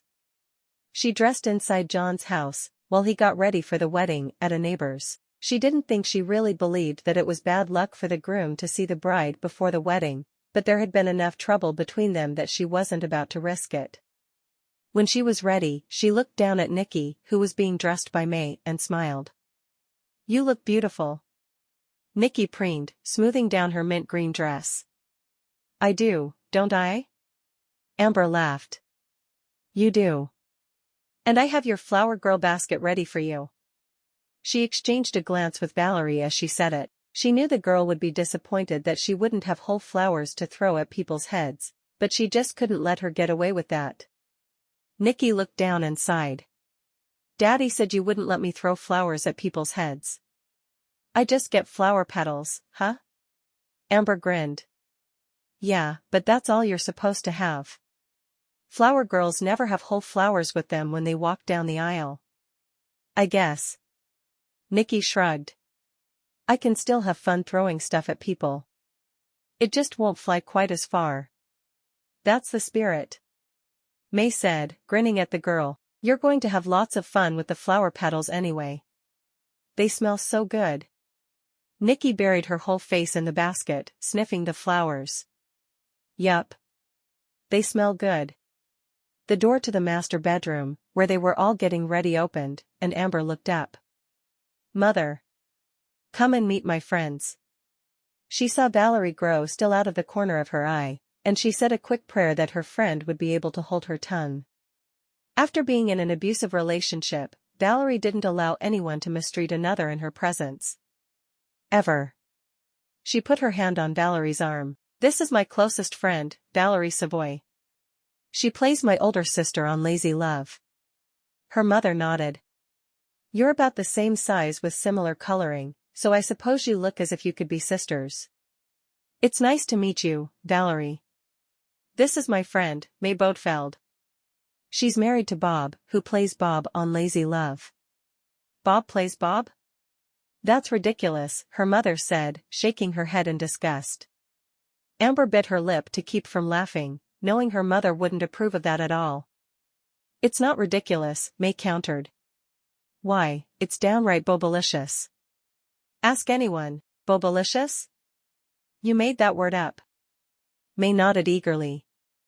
I did. Shakespeare made up a lot of words that are now common in the English language, and since I'm a writer as well, I get to make up words too. I'm currently working on getting bobalicious into the dictionary. Isn't that a great idea? Amber could tell that May was trying to annoy her mother, which made it even harder not to laugh. You're a writer? What do you write? Have I ever heard of you? Suddenly her mother didn't seem nearly as disgusted with her friend. I don't know if you have. My pen name is Jolene Gold, and I write romantic comedies. Do you read rom-coms, Mrs. Knight? Amber swore she would see her mother roll her eyes through the back of her head, but she refused to laugh aloud. Instead, she exchanged a look with Valerie, who was also trying to keep from laughing. Mother, this little bit of sunshine here is Nikki. She's about to become my daughter. Her mom sat down on the edge of the bed as if she were sitting on the queen's throne, motioning the girl toward her. You're a pretty little girl. I hope your manners are just as pretty. I'm not pretty, I'm beautiful. Ask anyone. Nikki threw one of her flower petals at Amber's mother. There. Maybe smelling that will make you happy. Amber put her hand over her mouth to stifle her laughter. Were you able to take care of my requests with the caterer? Yes, of course I was. You know I have connections where large events are concerned. There will be a variety of items, but there are 4 different kinds of tacos available, if we don't include the dessert tacos made from chocolate. May and Valerie turned on Amber. 4 kinds of tacos? Valerie asked. Plus dessert tacos? May added, I love you, Amber Knight. Amber grinned. I couldn't let the baby starve during my reception, could I? Her mother continued to observe the people around her. Your father is giving you away, isn't he? She asked Amber finally. I hadn't thought about it, but yes, I suppose he should. Amber was looking forward to seeing her father. He'd never approved of John, but his overall attitude toward her had always been a great deal more positive than her mother's. Good. He's waiting in the hallway to escort you. I suppose you'll be living here after the wedding? Amber nodded. I will. I think it's a lovely house. It's so much bigger than where I've been living. Her words practically begged her mother to say something negative about her new lifestyle, but she managed to refrain. You're welcome to come back to our home anytime, and we'll expect you at 2 for the Thanksgiving meal. Amber nodded, closing her eyes. Last year they'd had Thanksgiving on the set, because it hadn't fallen on their time off. It had been the best Thanksgiving of Amber's life, hanging around with her friends and watching Jessie moon over Valerie without her friends suspecting a thing. This year, she would get to spend the time in the stifling environment of her mother's dining room, and the meal would be cooked by someone whose name none of them knew, including her mother. We'll be there. You're welcome to bring your friends if you wish. Amber could tell it took a lot for her mother to make the offer. No, that's all right. We have our week break in conjunction with Thanksgiving this year, so I'm sure Valerie and Jessie will be off in Wyoming. May and Bob will probably be eating with May's aunt. Her mother turned to May. Your aunt? Why not your parents? My mother died when I was 10, and I was raised by my aunt. I spend all holidays with her. That's quite a sacrifice to make for a child who's not your own. Is she married? May shook her head sadly. No, she never married. I keep hoping she will. There was a knock on the door. 5 minutes. Amber laughed. That was Stephen, she said, looking at Valerie. He's acting like we're on the set. Valerie shook her head with an amused smile. You can take the director out of the job, but you can't take the job out of the director? Or something like that, I guess. May shrugged. Works for me. She took Nikki's hand. Are you ready? Let's go out there and get into our places. Remember, you're going to throw your petals on the ground for your new mama to walk on. And in people's hair too, right? Oh, of course in people's hair. What would be fun about being a flower girl otherwise? As her friends left, Amber took deep breaths, realizing her mother had stayed behind. I want you to know that no matter what's happened in the past, your father and I plan to support you in this marriage of yours. We could see how unhappy you were after you broke up, even though you were dating someone who was much more suited to your station in life." Amber blinked a couple of times. "So you approve of my marriage to John?" Surely her ears were deceiving her. "We approve of your happiness. There's nothing else we care about." Her mother stood and straightened her own dress, which came to just past her knees. "I'll see you out there." She stopped with her hand on the doorknob. "And Amber? We watch your show every week. We're so proud of you." She opened the door and left, leaving Amber staring at the door dumbstruck. Wow. That was unexpected. Amber quickly hurried to the mirror, dabbing the tears from under her eyes. She was glad Jennifer had used waterproof mascara on her, or she'd have black streaks all down her face. She took a few deep breaths to compose herself, wondering for the millionth time in the past few days if she was doing the right thing. Carpe diem. There was no other answer. She opened the door to the hallway, and found her father standing there. He swallowed visibly and opened his arms to her. "You look so beautiful." Amber went into them, burying her face against his shoulder. He smelled the same way he had always smelled to her, and she clung to him for a minute. "I'm glad you're here." And she was, to her surprise. She really was. "Your mother was up in arms over your request for tacos at your reception." Amber giggled. "My two best friends are pregnant, and they're both craving tacos. I've never seen anything like it. Just so your mother doesn't have to eat the tacos, I think all will be well." Amber grinned, taking his arm in hers. "I don't know what else mother requested be served, but I'm sure she chose something that she will find more palatable than tacos. Or maybe she'll try one and realize it's time to get her nose out of the air once and for all." Amber was shocked that he said that. "Thank you for being willing to give me away. When I heard who you were marrying, I was hoping you'd let me have the opportunity. He's the right man for you, Amber. I think your mother and I knew it even as we were kicking and screaming all those years ago. John completes you." She nodded. "He does. I've never in my life met another man who makes me feel so alive. I need him in my life." "I know you do."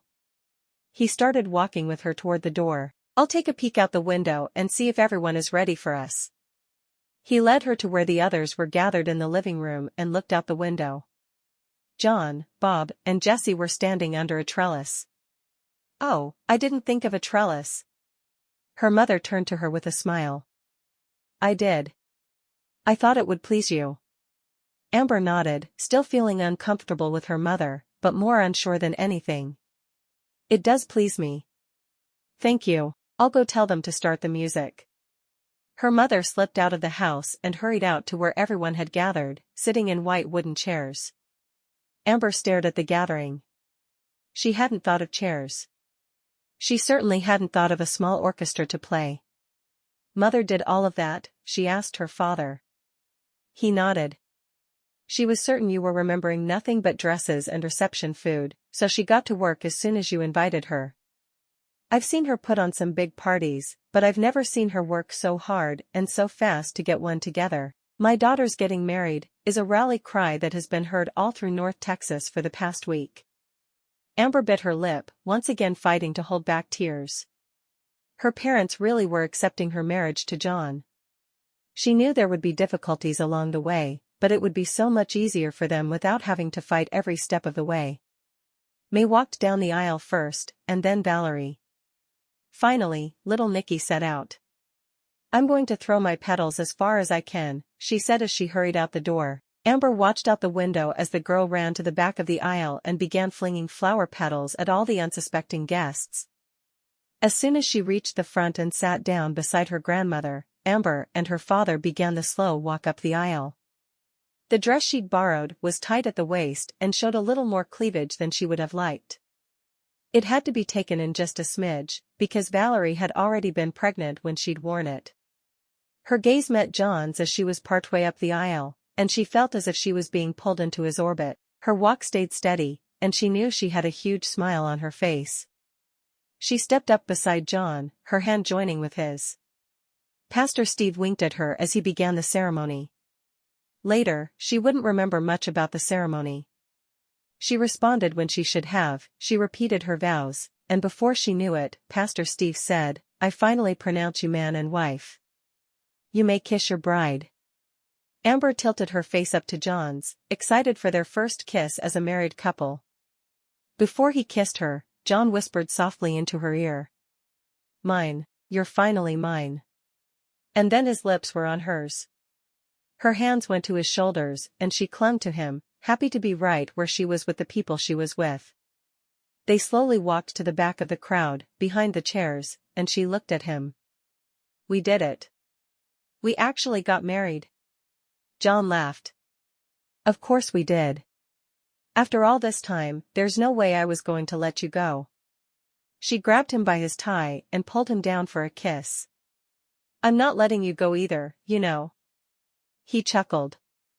"You won't get the chance." Amber felt small arms wrap around her waist and hold on tight. "You're my mama now."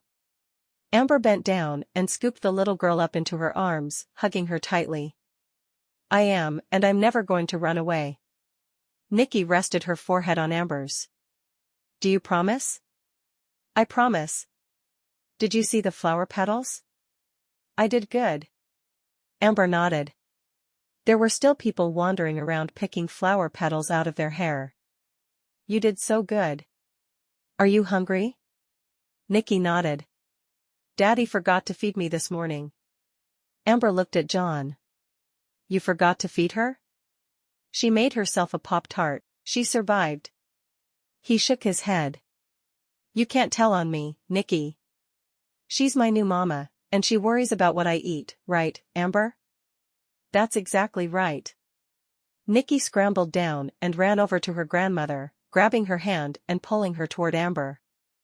"Grandma, I want you to meet my new mama." "Do you know Amber?" "Hi, Mrs. Baynard," Amber said with a grin. "It's good to see you." The older woman grabbed Amber in a bear hug. "I'm so glad you were the one to marry my John. I knew from the first time I met you that you were meant to be my daughter-in-law." "Thank you." Amber's mother walked over. "Hello, Mrs. Baynard." She turned to Amber. "Your guests are hungry, and no one is supposed to eat until you and John have chosen your food." "Oops. Sorry, Mother." Amber took John by the hand and pulled him toward the food line, laughing when she got there. There were tacos, and several kinds of them like her mother had promised, but there were also tiny quiches and foods Amber would have expected her mother to serve at a wedding. "At least there's something for everyone," she whispered to John, who was shaking his head. "Only your mother." She was appalled when I asked her to make sure we had tacos. John laughed. "I'm sure she was." "How was it seeing your parents again?" "They both made it clear that they approve of our marriage. They're glad that I'm happy, and they're willing to leave it at that." "Seriously?" he asked. She nodded. "Seriously.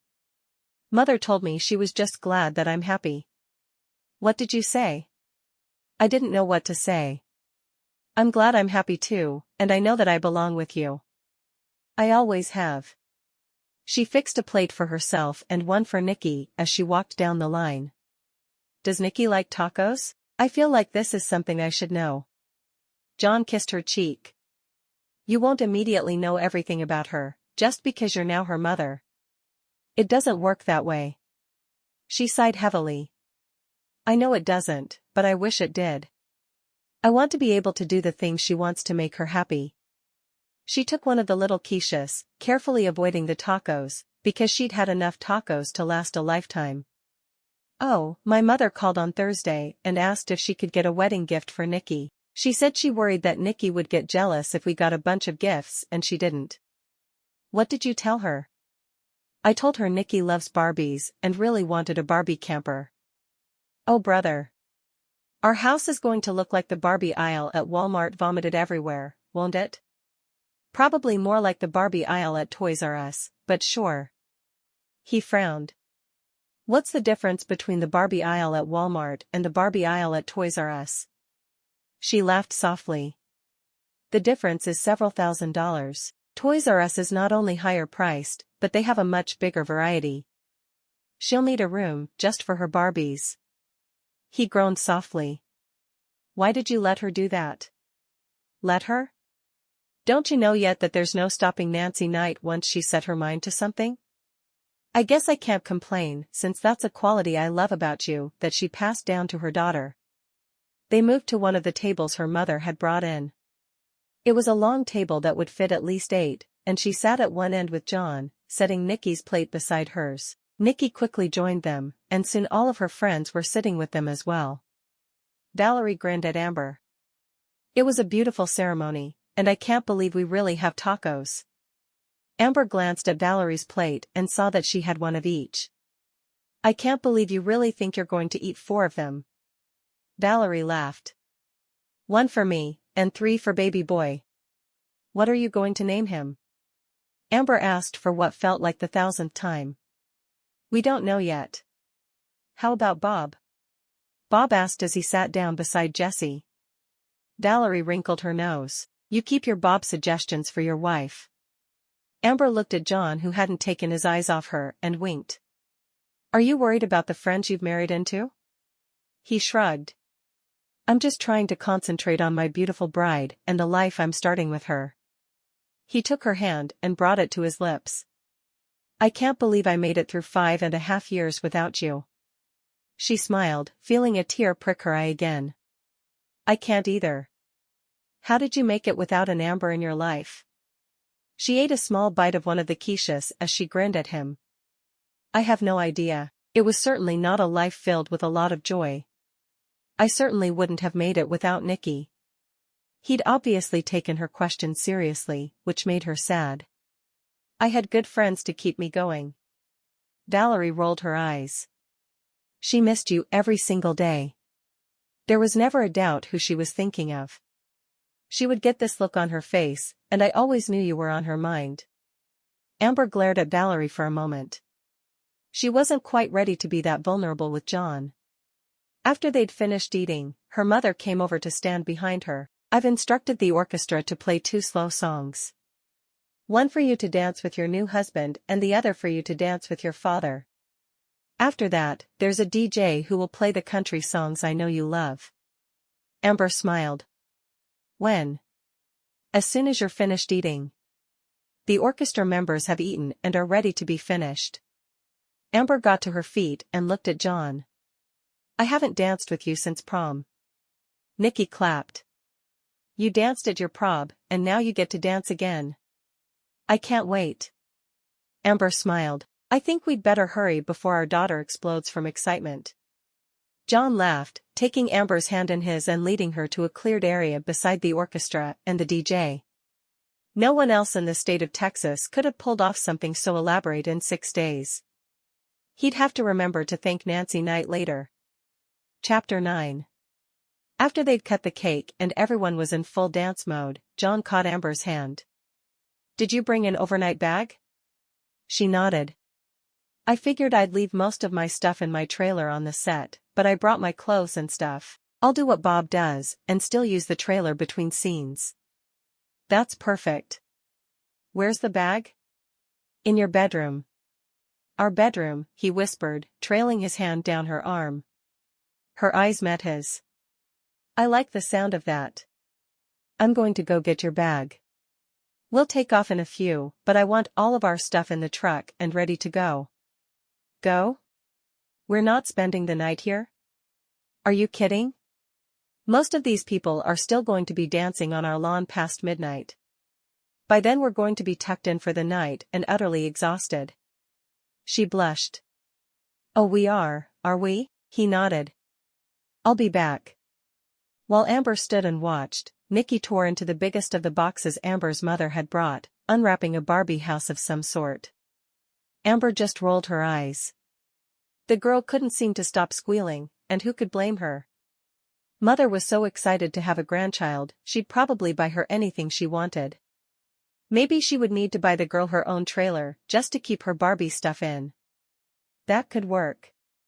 Or they could build her a playhouse. Her mind was caught up in the logistics of making room for the girls' Barbie stuff even as Nikki opened more and more gifts, screaming and throwing her arms around Amber's mother when she got to the camper. Amber felt arms slide around her waist and she leaned back against John, happy for the moment to have him with her. She only prayed the happiness would continue. "You called it," John whispered against her ear, making her tingle. "Your mother bought out the whole Barbie aisle." Amber folded her arms over his, holding him to her. "Yup. She's excited to have a granddaughter. I don't think we need to worry about Nikki being mistreated by my mom." "Apparently not. Where are we going to put all that stuff?" His voice was incredulous. He'd obviously not spent enough time around Nancy Knight to have any idea what she was capable of. "We'll build her a playhouse with a small bathroom and a dorm fridge. She'll love it." He laughed. Only someone who was used to money could possibly suggest a playhouse with all that for a 4-year-old. She shrugged. "I don't want all that stuff underfoot." "Do you?" "Fine. We'll build her a playhouse." Amber grinned. "I had a feeling you'd see things my way." "Let's go." "Where are we going anyway?" "I'm taking you to a nice hotel in Fort Worth." He leaned down and kissed the side of her neck, making her tingle from head to toe. She bit back the question that immediately popped into her head. She knew he probably couldn't afford it, but she wasn't going to ask. Money had always caused a barrier between them, and she wasn't going to stir the pot. Now that they were married, her money was his money anyway. "Let's go then." He took her hand and they walked over to where Nikki was opening more and more clothes for her favorite doll. "Nikki, we're going now. You be good for Grandma, and we'll see you on Monday, okay?" Nikki nodded, jumping to her feet to hug her father and Amber in turn. "Did you see all my Barbie stuff?" she asked. Amber nodded, smiling. "Mother, please make sure someone gets the Barbie stuff put into the house somewhere it will be out of the way. We'll make arrangements for it once we're home." Amber's mother approached them with a smile. "I may have gone a bit overboard, but she is my first grandchild." "Yes, she is." Amber hugged her mother, something she hadn't done in a lot of years. "Thank you for everything you did today. The wedding was beautiful, and you've made Nikki the happiest child alive. And you've made me very happy by letting us back into your life. We do love you, Amber, even though we're not good at showing it." After several more goodbyes, they hurried to the truck and John drove off. "I didn't think we'd ever get out of there." Amber grinned, resting her cheek against the back of the seat as she looked over at him. "I didn't either, but I'm glad we did. It's nice to finally be alone with you." All week, every time they'd seen each other, they were surrounded by people. There had been no time to even talk, let alone be affectionate with each other. "We're about to be alone for 2 whole days.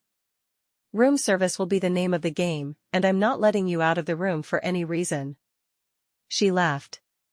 "Do you really think I'm going to fight you on this?" "Tell me about the new guy," he finally said. "I want to know what it's like for MaryBeth to have a love interest." Amber wrinkled her nose. "He's a good actor, but I don't like him very much as a person. If I have my say, they'll find MaryBeth someone else or just keep her single." "So you don't mind his character, but you don't like Tony?" "Right. Tony is, well, he doesn't like you much. He keeps bringing up the fact that you didn't propose with a ring." John shook his head. "That's none of his business." "No, it's not, and I've told him that repeatedly. He doesn't seem to care." "Was he respectful when you filmed the kissing scene?" She frowned for a moment, wondering how he'd known they'd filmed one, and then she remembered mentioning it to him on the phone. "Yeah, he was. It felt weird kissing someone other than you, though." His hand reached out and caught hers on the seat between them. "You've made me the happiest man alive by marrying me today. You know that, right?" "I guess so." She stared out the window, saying nothing else. She hoped she could trust him, but how could she know for sure? He frowned, wondering what she was thinking. He was afraid to ask, though. Only she could break his heart with a word. "We should be at the hotel in about 15 minutes. Are you hungry?" No, there was enough food to feed an army there. She hadn't eaten a lot, but not because her mother hadn't given them a lot of choices. Food just hadn't sounded good. John grinned. I don't think there was anyone who wasn't satisfied. Did you see the pigs in a blanket and mac and cheese? Those were so Nikki would have choices if she ate only kid food.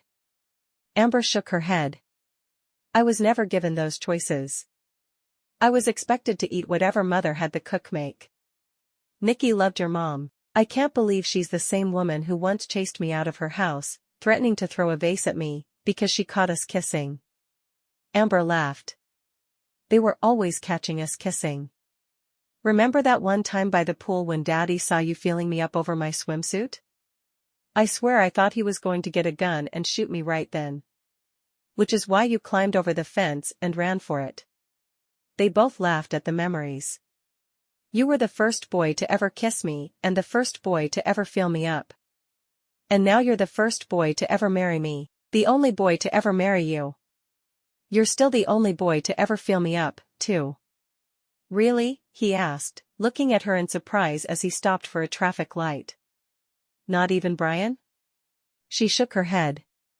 Brian and I had an arrangement. He didn't touch me, and I'd marry him. We'd both get our inheritances, and then we'd go our separate ways. So why were you so upset that he was cheating on you? Because he promised he wouldn't. We both agreed no one in the world would know that our relationship wasn't real, but he made it very clear it wasn't. It just made me mad. I can understand that. He pulled under the awning of the Omni Hotel and waited as one of the valets came over to get the keys. He walked around and opened her door for her, smiling at how absolutely beautiful she was in the wedding dress. It didn't have the long train of most wedding dresses, but it suited her well. Let's go check in and find our honeymoon suite. Honeymoon suite, huh? You really did go all out. I had to. My wife deserves the very best. As he led her into the hotel, a bellhop with their luggage following along behind, he clutched her hand in his, afraid he was going to wake up and discover it was all a dream. Moments later they were in the elevator headed for their suite, and John was as excited as Amber was nervous. She wasn't nervous about making love with him, well, maybe a little, but she was very nervous about messing up their relationship and doing something that would keep them from being happy. After he'd tipped the bellhop, he smiled at her. Do you need help getting out of that thing? She nodded. I do. She turned her back to him and stood still as he slowly unbuttoned each of the buttons at the back of the dress. Whose idea was it to put 3 million buttons on the back of the dress your husband will want you to get out of the quickest in his whole life? Amber giggled. Not mine. I'm as anxious to be naked with you as you are to be naked with me. Oh really? Not nervous? She shrugged. Not very. This is something that I've known would eventually happen since a sweet, lanky 12-year-old boy kissed me under the bleachers during a ball game. I feel like that lanky 12-year-old boy again. My palms are sweaty and my mouth is dry. I'm so afraid I'll do something wrong, and you'll run away screaming. Amber smiled at his words, feeling as if they echoed her feelings exactly.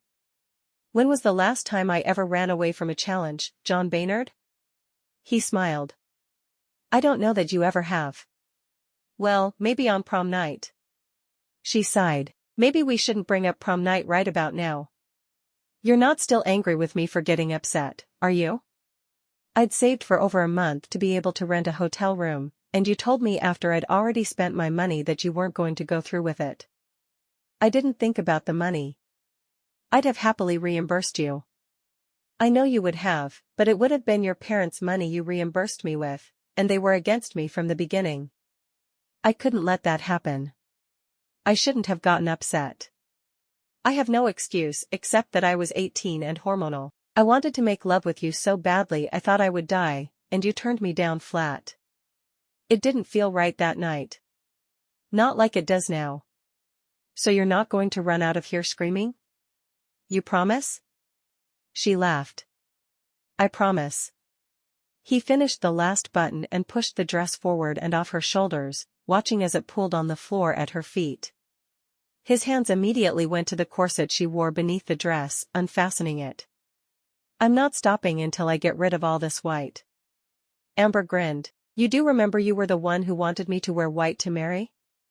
He sighed. I remember. But not this much. The dress was enough. You should have been naked beneath it. Do you have any idea how see-through white fabric is? It would have been almost as bad as parading around completely naked. Yeah, and Tony was there. He didn't want Tony to see any more of her than he already had.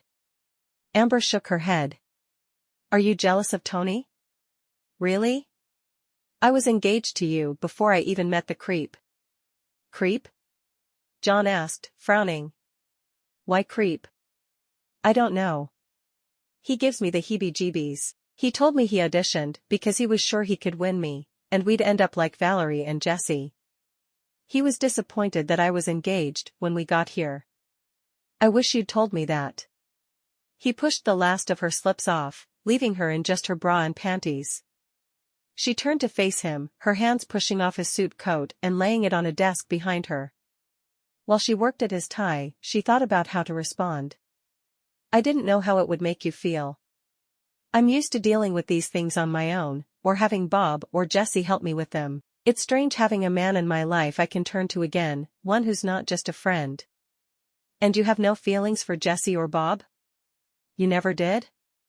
Amber shook her head. Not at all. Jesse and Bob have been my brothers. They've stood between me and crazed fans. Between me and would-be boyfriends. Bob and I used to attend all the events together, so no one would try to come on to either of us. It sometimes worked, but I think most people realized there was never going to be anything between us. She paused, thinking for a moment about how much she was willing to reveal to him. I haven't felt anything special for a man since my high school sweetheart. He caught her chin and tilted her face up to his, so he could look into her green eyes. Are you sure? Amber nodded. I'm sure. I'm happy for both of them, and I love their wives. Do you think if I had feelings for one of them, I would call their wives my best friends? She pushed his shirt off and onto the floor. You're wearing altogether too many clothes, you know. He grinned. Do you want me to help you with that little problem? She shrugged. No, just stand there. It's kind of fun unwrapping my own present this way. Within minutes, she'd stripped off the rest of his clothes, even though she still stood there in her bra and panties. I think it's time we took this show horizontal, don't you? I would not be opposed to that idea. Not at all, actually. He took her hand, leading her over to the bed, and stripping the covers down. Do you have any idea how many times I've dreamed of making love to you? Would the answer scare me? You were never very good at math, can you count that high? John chuckled, reaching around to unfasten her bra even as he lowered his head to take her lips with his. Don't bring high school into this. I'm not going to let you make fun of my math skills. How exactly are you going to stop me? She asked, cocking her head to one side and raising an eyebrow at him. Like this. He caught her lips again, pushing her down onto the bed on her back. I'm not going to let you talk until you promise to be nice. One hand skimmed down over her bare torso, causing her to suck in a breath, even as the other moved up to cup her breast, his thumb toying with her nipple. Amber moaned beneath his mouth, her arms embracing him as one leg wrapped around his. She nipped his lower lip, arching up against him. I want you, John. You do? Are you sure? His eyes were filled with laughter as they looked down into hers. He couldn't believe how happy he was to have her as his wife, in bed or out. I'm sure. Her hand stroked over his back, gently raking it with her nails. When he sucked in a breath, she laughed. So I can get under your skin too, huh? You've been under my skin since the day I met you. When you conned me out of my Twinkie. I'll buy you a whole box of Twinkies if you'll stop talking about them and kiss me some more. He lowered his lips to hers, his kiss more insistent than before. His hand slipped under the waistband of her panties and down between her legs, stroking her most secret place. One finger gently entered her, making sure she was ready for him, because he wasn't sure he could wait a whole lot longer. He was finally getting to make love to her, something he'd dreamed about for 10 years. No, there was no way he could go slowly. Not this time. He slipped her panties off and threw them to the floor, before kneeling between her spread legs. He waited until her gaze locked onto his. I love you with everything inside me, Amber. I hope you know that I'm never going to let you go, and I'll do everything in my power to never make you cry again. She bit her lip, anticipating the pain she knew was to come. He slid deep inside her, holding her hips in his hands, stroking her. You okay? He asked, his voice hoarse with the effort it took to remain still, while he checked to see if she was all right. She nodded slowly. All systems go. He grinned. All systems go? Only my Amber. He began to move inside her, leaning down to kiss her sweetly even as his body sped up. Amber felt the building of the passion inside her, her legs going around his waist as her arms wrapped around him tightly. When she broke, she clutched him to her, crying out. John followed quickly, rolling to her side. He held her to him, stroking her back, his eyes closed, because he wasn't sure he could open them and deal with the emotions of the moment. Everything he'd wanted and needed in his life was right there in his arms. She would be the wife he needed, and the mother his daughter had begged for. You okay? He asked finally, once his breathing had slowed enough he could speak again. Oh yeah. It was as wonderful as I knew it would be because it was with you. How is it that I've dated some of the men women around the world drool over, and never felt half as much for them as I feel for you? I've been kissed by Andrew Daly, a man most women would give their firstborn to kiss, and I felt nothing. Nothing. One touch from you, and I feel like I'm on fire. Do you want to explain that to me, please? He grinned. I wish I could. It's always been the same for me too. I tried to recreate the feelings I had with you when I dated Kayla. I was sure I would feel it all if I just kissed her enough. He closed his eyes. Never. I thought of you every time and it was never half as good. It's like you're the other half of me. I hope you know you complete me. She sighed. I hope you know you're not ever allowed to talk about your ex-wife and the mother of your child when you're in bed with me again. He winced. I'm sorry. That was insensitive, wasn't it? She shrugged. If you'd made the same comparison, and she'd come out on top, it would have been insensitive. This way was empowering. Her hand stroked his back. I don't know how we're going to make all this work, and all the hurt from the past years go away, but I know our relationship is worth whatever effort it takes. I don't think I could make it through if you broke my heart again, John. Please be gentle with me. He shook his head. I won't hurt you again. I've already been threatened by Bob, Jesse, and your dad. I'm not taking on all three of them. Your dad alone maybe. Either of the other two alone would be a possibility. All three of them? I'm not that stupid. At least you know what scares you. I'll take it for now. He kissed her again. Losing you scares me more than anything else in the world. Go to sleep, my love. You're going to need lots of energy. She smiled, kissing his bare shoulder. I think you may find that you're the one who needs energy. Not me. Chapter 10. Amber wasn't sure what the reality of being a wife and mother would bring her, but when they got back to his ranch Monday, she got a good idea. I need to go out and check on the horses, John said with a quick kiss. I had my friend, Cody, take care of them, but I need to check them out myself, now that we're back. Do you want me to go get Nikki? No, we'll get her together after I check the horses. You figure something out for dinner. Amber frowned as the door closed behind him. He knew she could barely cook. What was she supposed to figure out for dinner? She wandered into the kitchen and opened the refrigerator, seeing nothing that struck her as something she could cook. She opened the freezer and found a few frozen pizzas. She knew John's appetite, so she'd make two. Maybe she should take some cooking lessons. She wondered if there was someone who would come into her home to teach her to cook. She shook her head. No, I'm not taking cooking lessons. If I have to, I'll hire a good cook to make meals magically appear at my house every evening. She thought through the women in Jupiter who had a good reputation for cooking. 5 minutes later, she was on the phone. Mrs. Morgan? This is Amber Knight. The woman, the mother of one of the boys Amber had gone to school with, seemed surprised to hear from her. Amber. It's good to hear your voice. We didn't get much of a chance to talk at the wedding. I was pretty busy. I wish we'd had a chance to chat. Amber wondered how she was going to tell her what she really needed. I do too. You were always one of my favorite girls to see when I went to help out with Sam's classes. Thank you, Mrs. Morgan. You were always my favorite room mom. You brought the best food. Mrs. Morgan laughed. I am known for my food. You learn to be a good cook quickly when you have 6 kids. That's what I was calling about actually. I can't cook. At all. I was wondering if you would be willing to prepare extra food in the evenings, and I'll pick it up on my way home from work. I'll pay you.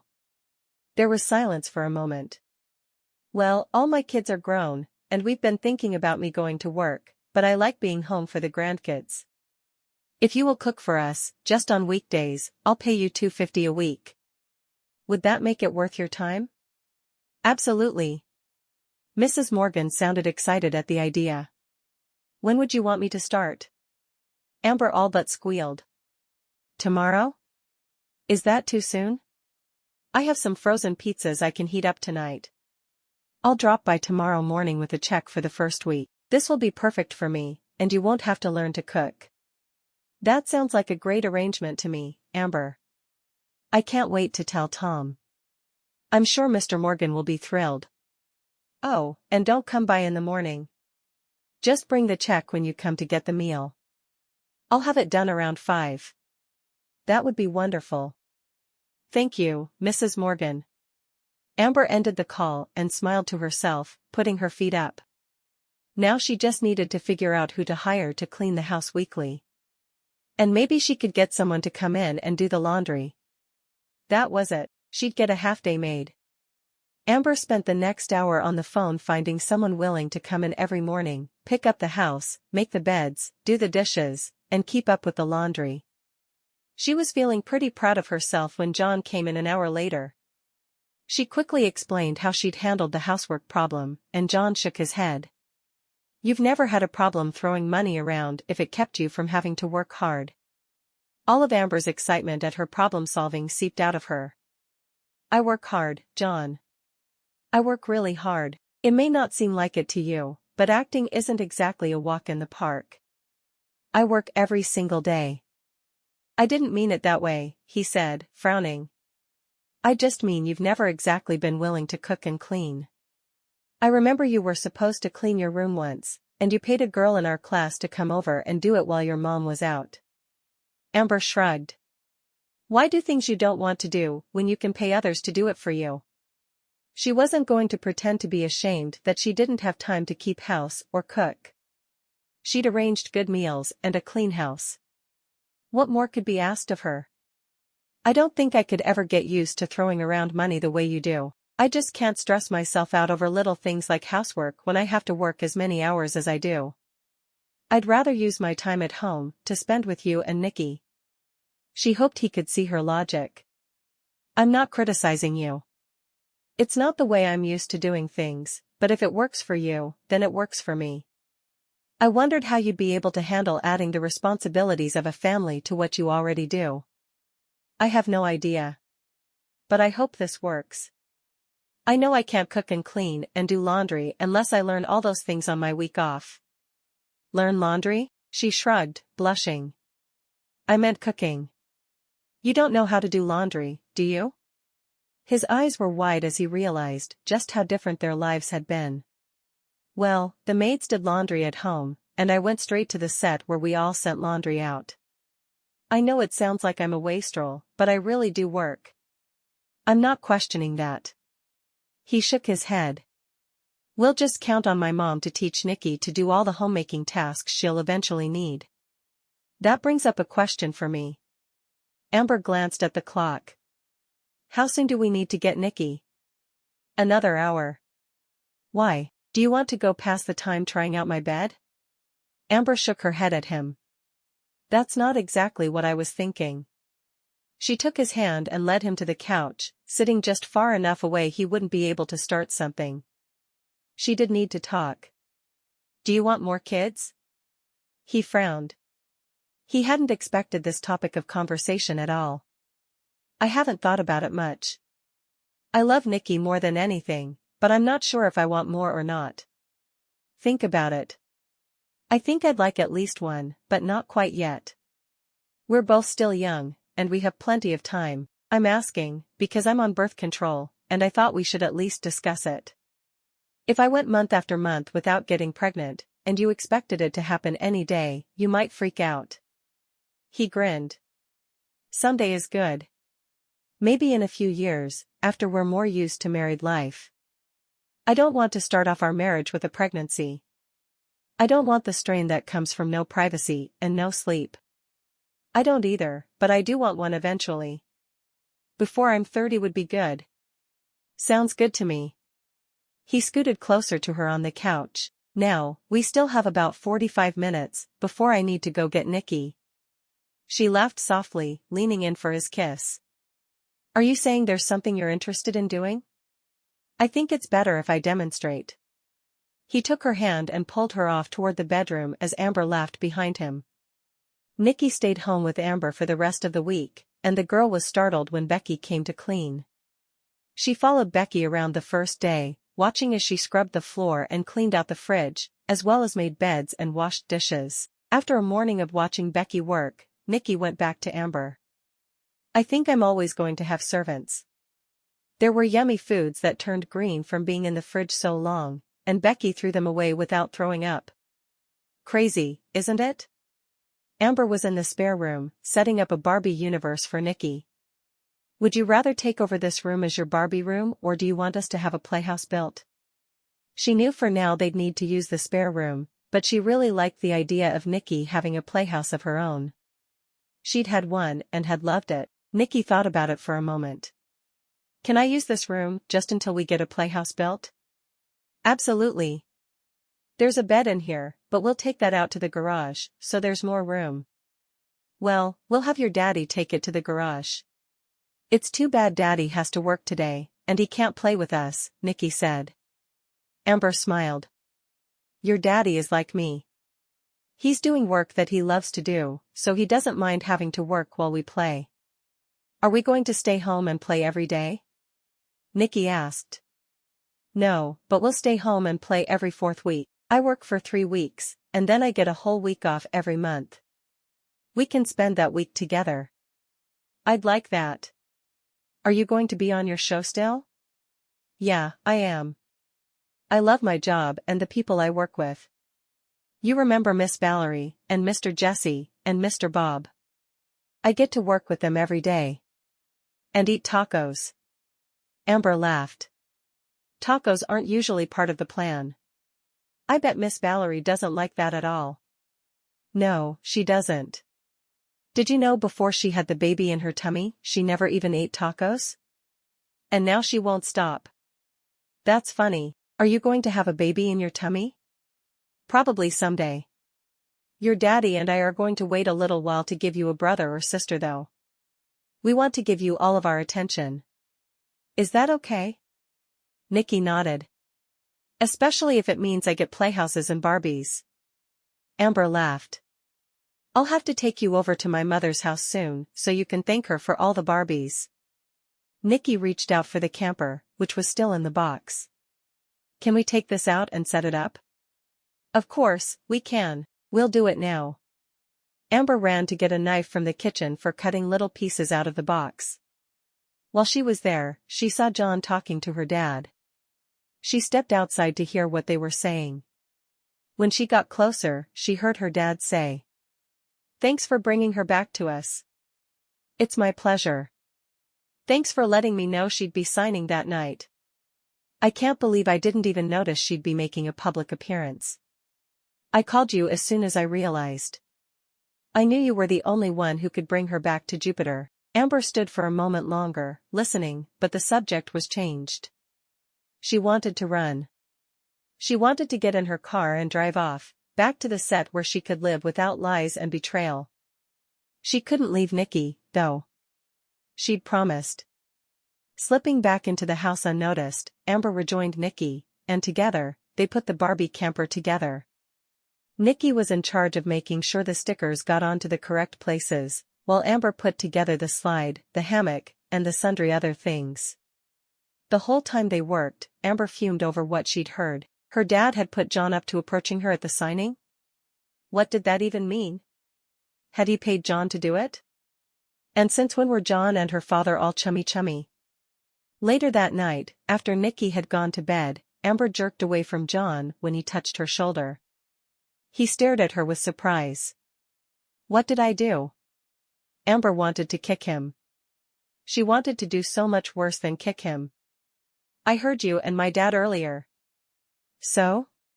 He stared at her blankly as if he didn't understand what she meant, when she knew darned well that he did. I heard him thank you for bringing me back to Jupiter.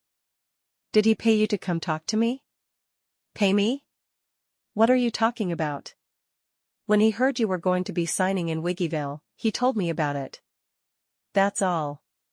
Since when are you and my dad best friends? He sighed. We're far from best friends. After Kayla left, I went to the bank where he works for a loan, and even though he wasn't the person I dealt with, he knew why I was there. He also knew they turned me down flat. He'd hoped he wouldn't have to talk to her about this for a long time, but he wasn't going to hide it from her. I'm listening. Amber glared at him, as upset with him as she'd been the night of the prom. She couldn't run off. Not this time. They were already married, and she didn't believe in divorce.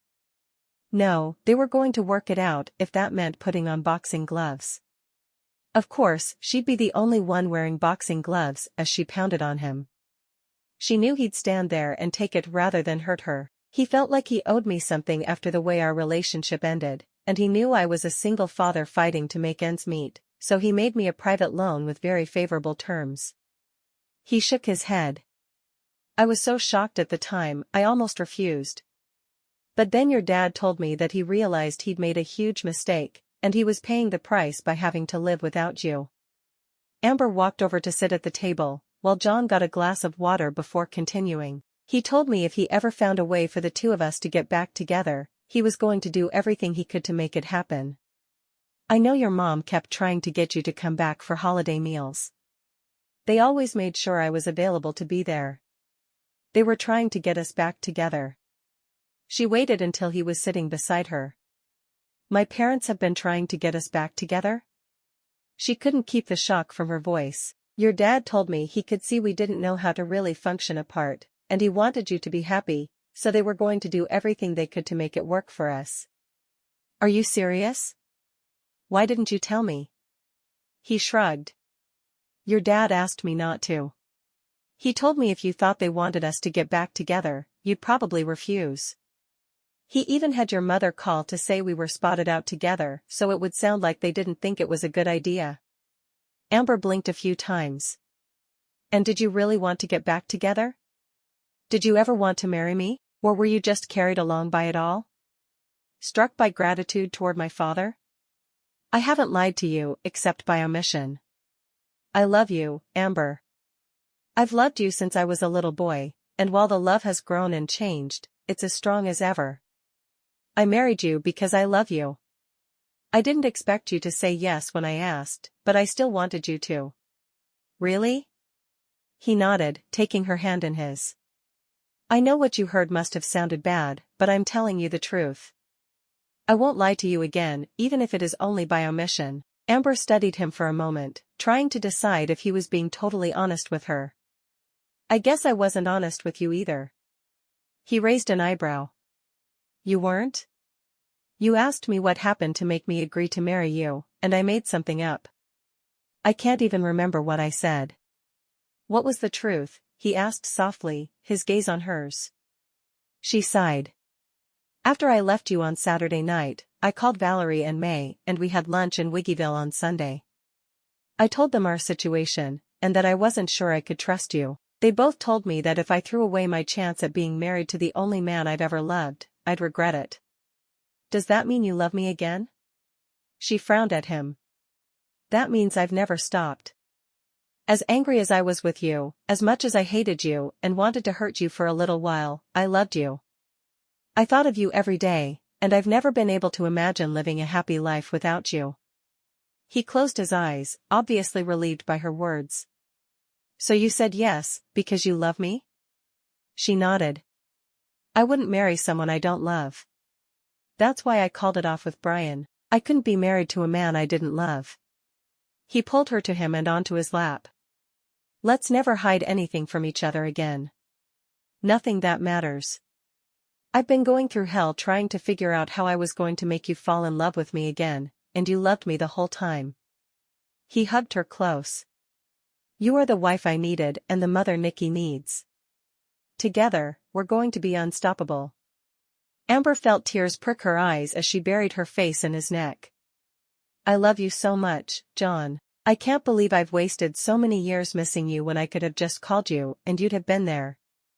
I think we both had a lot of growing up to do before we were ready for each other, but I'm glad we've done it. His hand stroked over her back lovingly.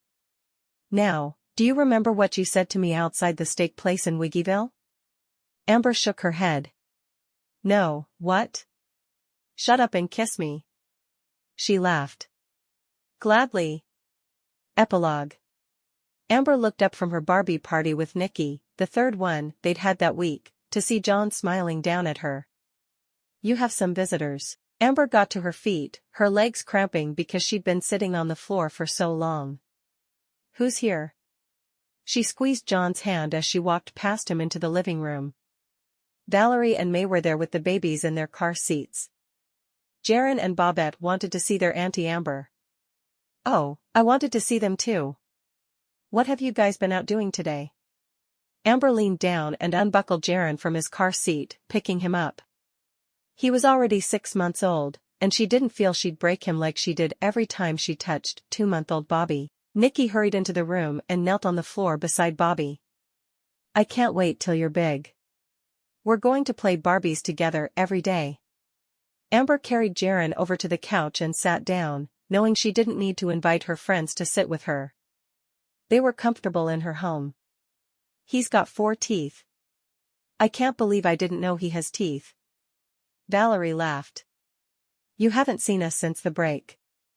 We just got back in town yesterday. How's Ricky? Amber asked the same thing every time Valerie went home to Wyoming. She's happy. I've never seen my sister so happy, and I don't mean just since the kidnapping. Being married has given her a confidence I'd never dreamed she'd have. Amber smiled. I'm so glad. She looked over at May.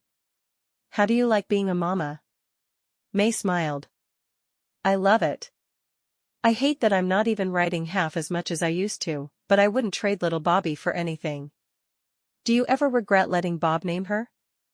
Valerie stifled a laugh, but May shook her head. Nope. It makes him happy, and really? That's all I care about. I'm one of the founders of Team Bob after all. I hope you don't remind him of that very often. Amber and Valerie exchanged a look. He's already gotten a big head since you two married. I would never remind him of that. May said. In fact, every time he asks me to call him King Bob, I remind him that he's just the court jester.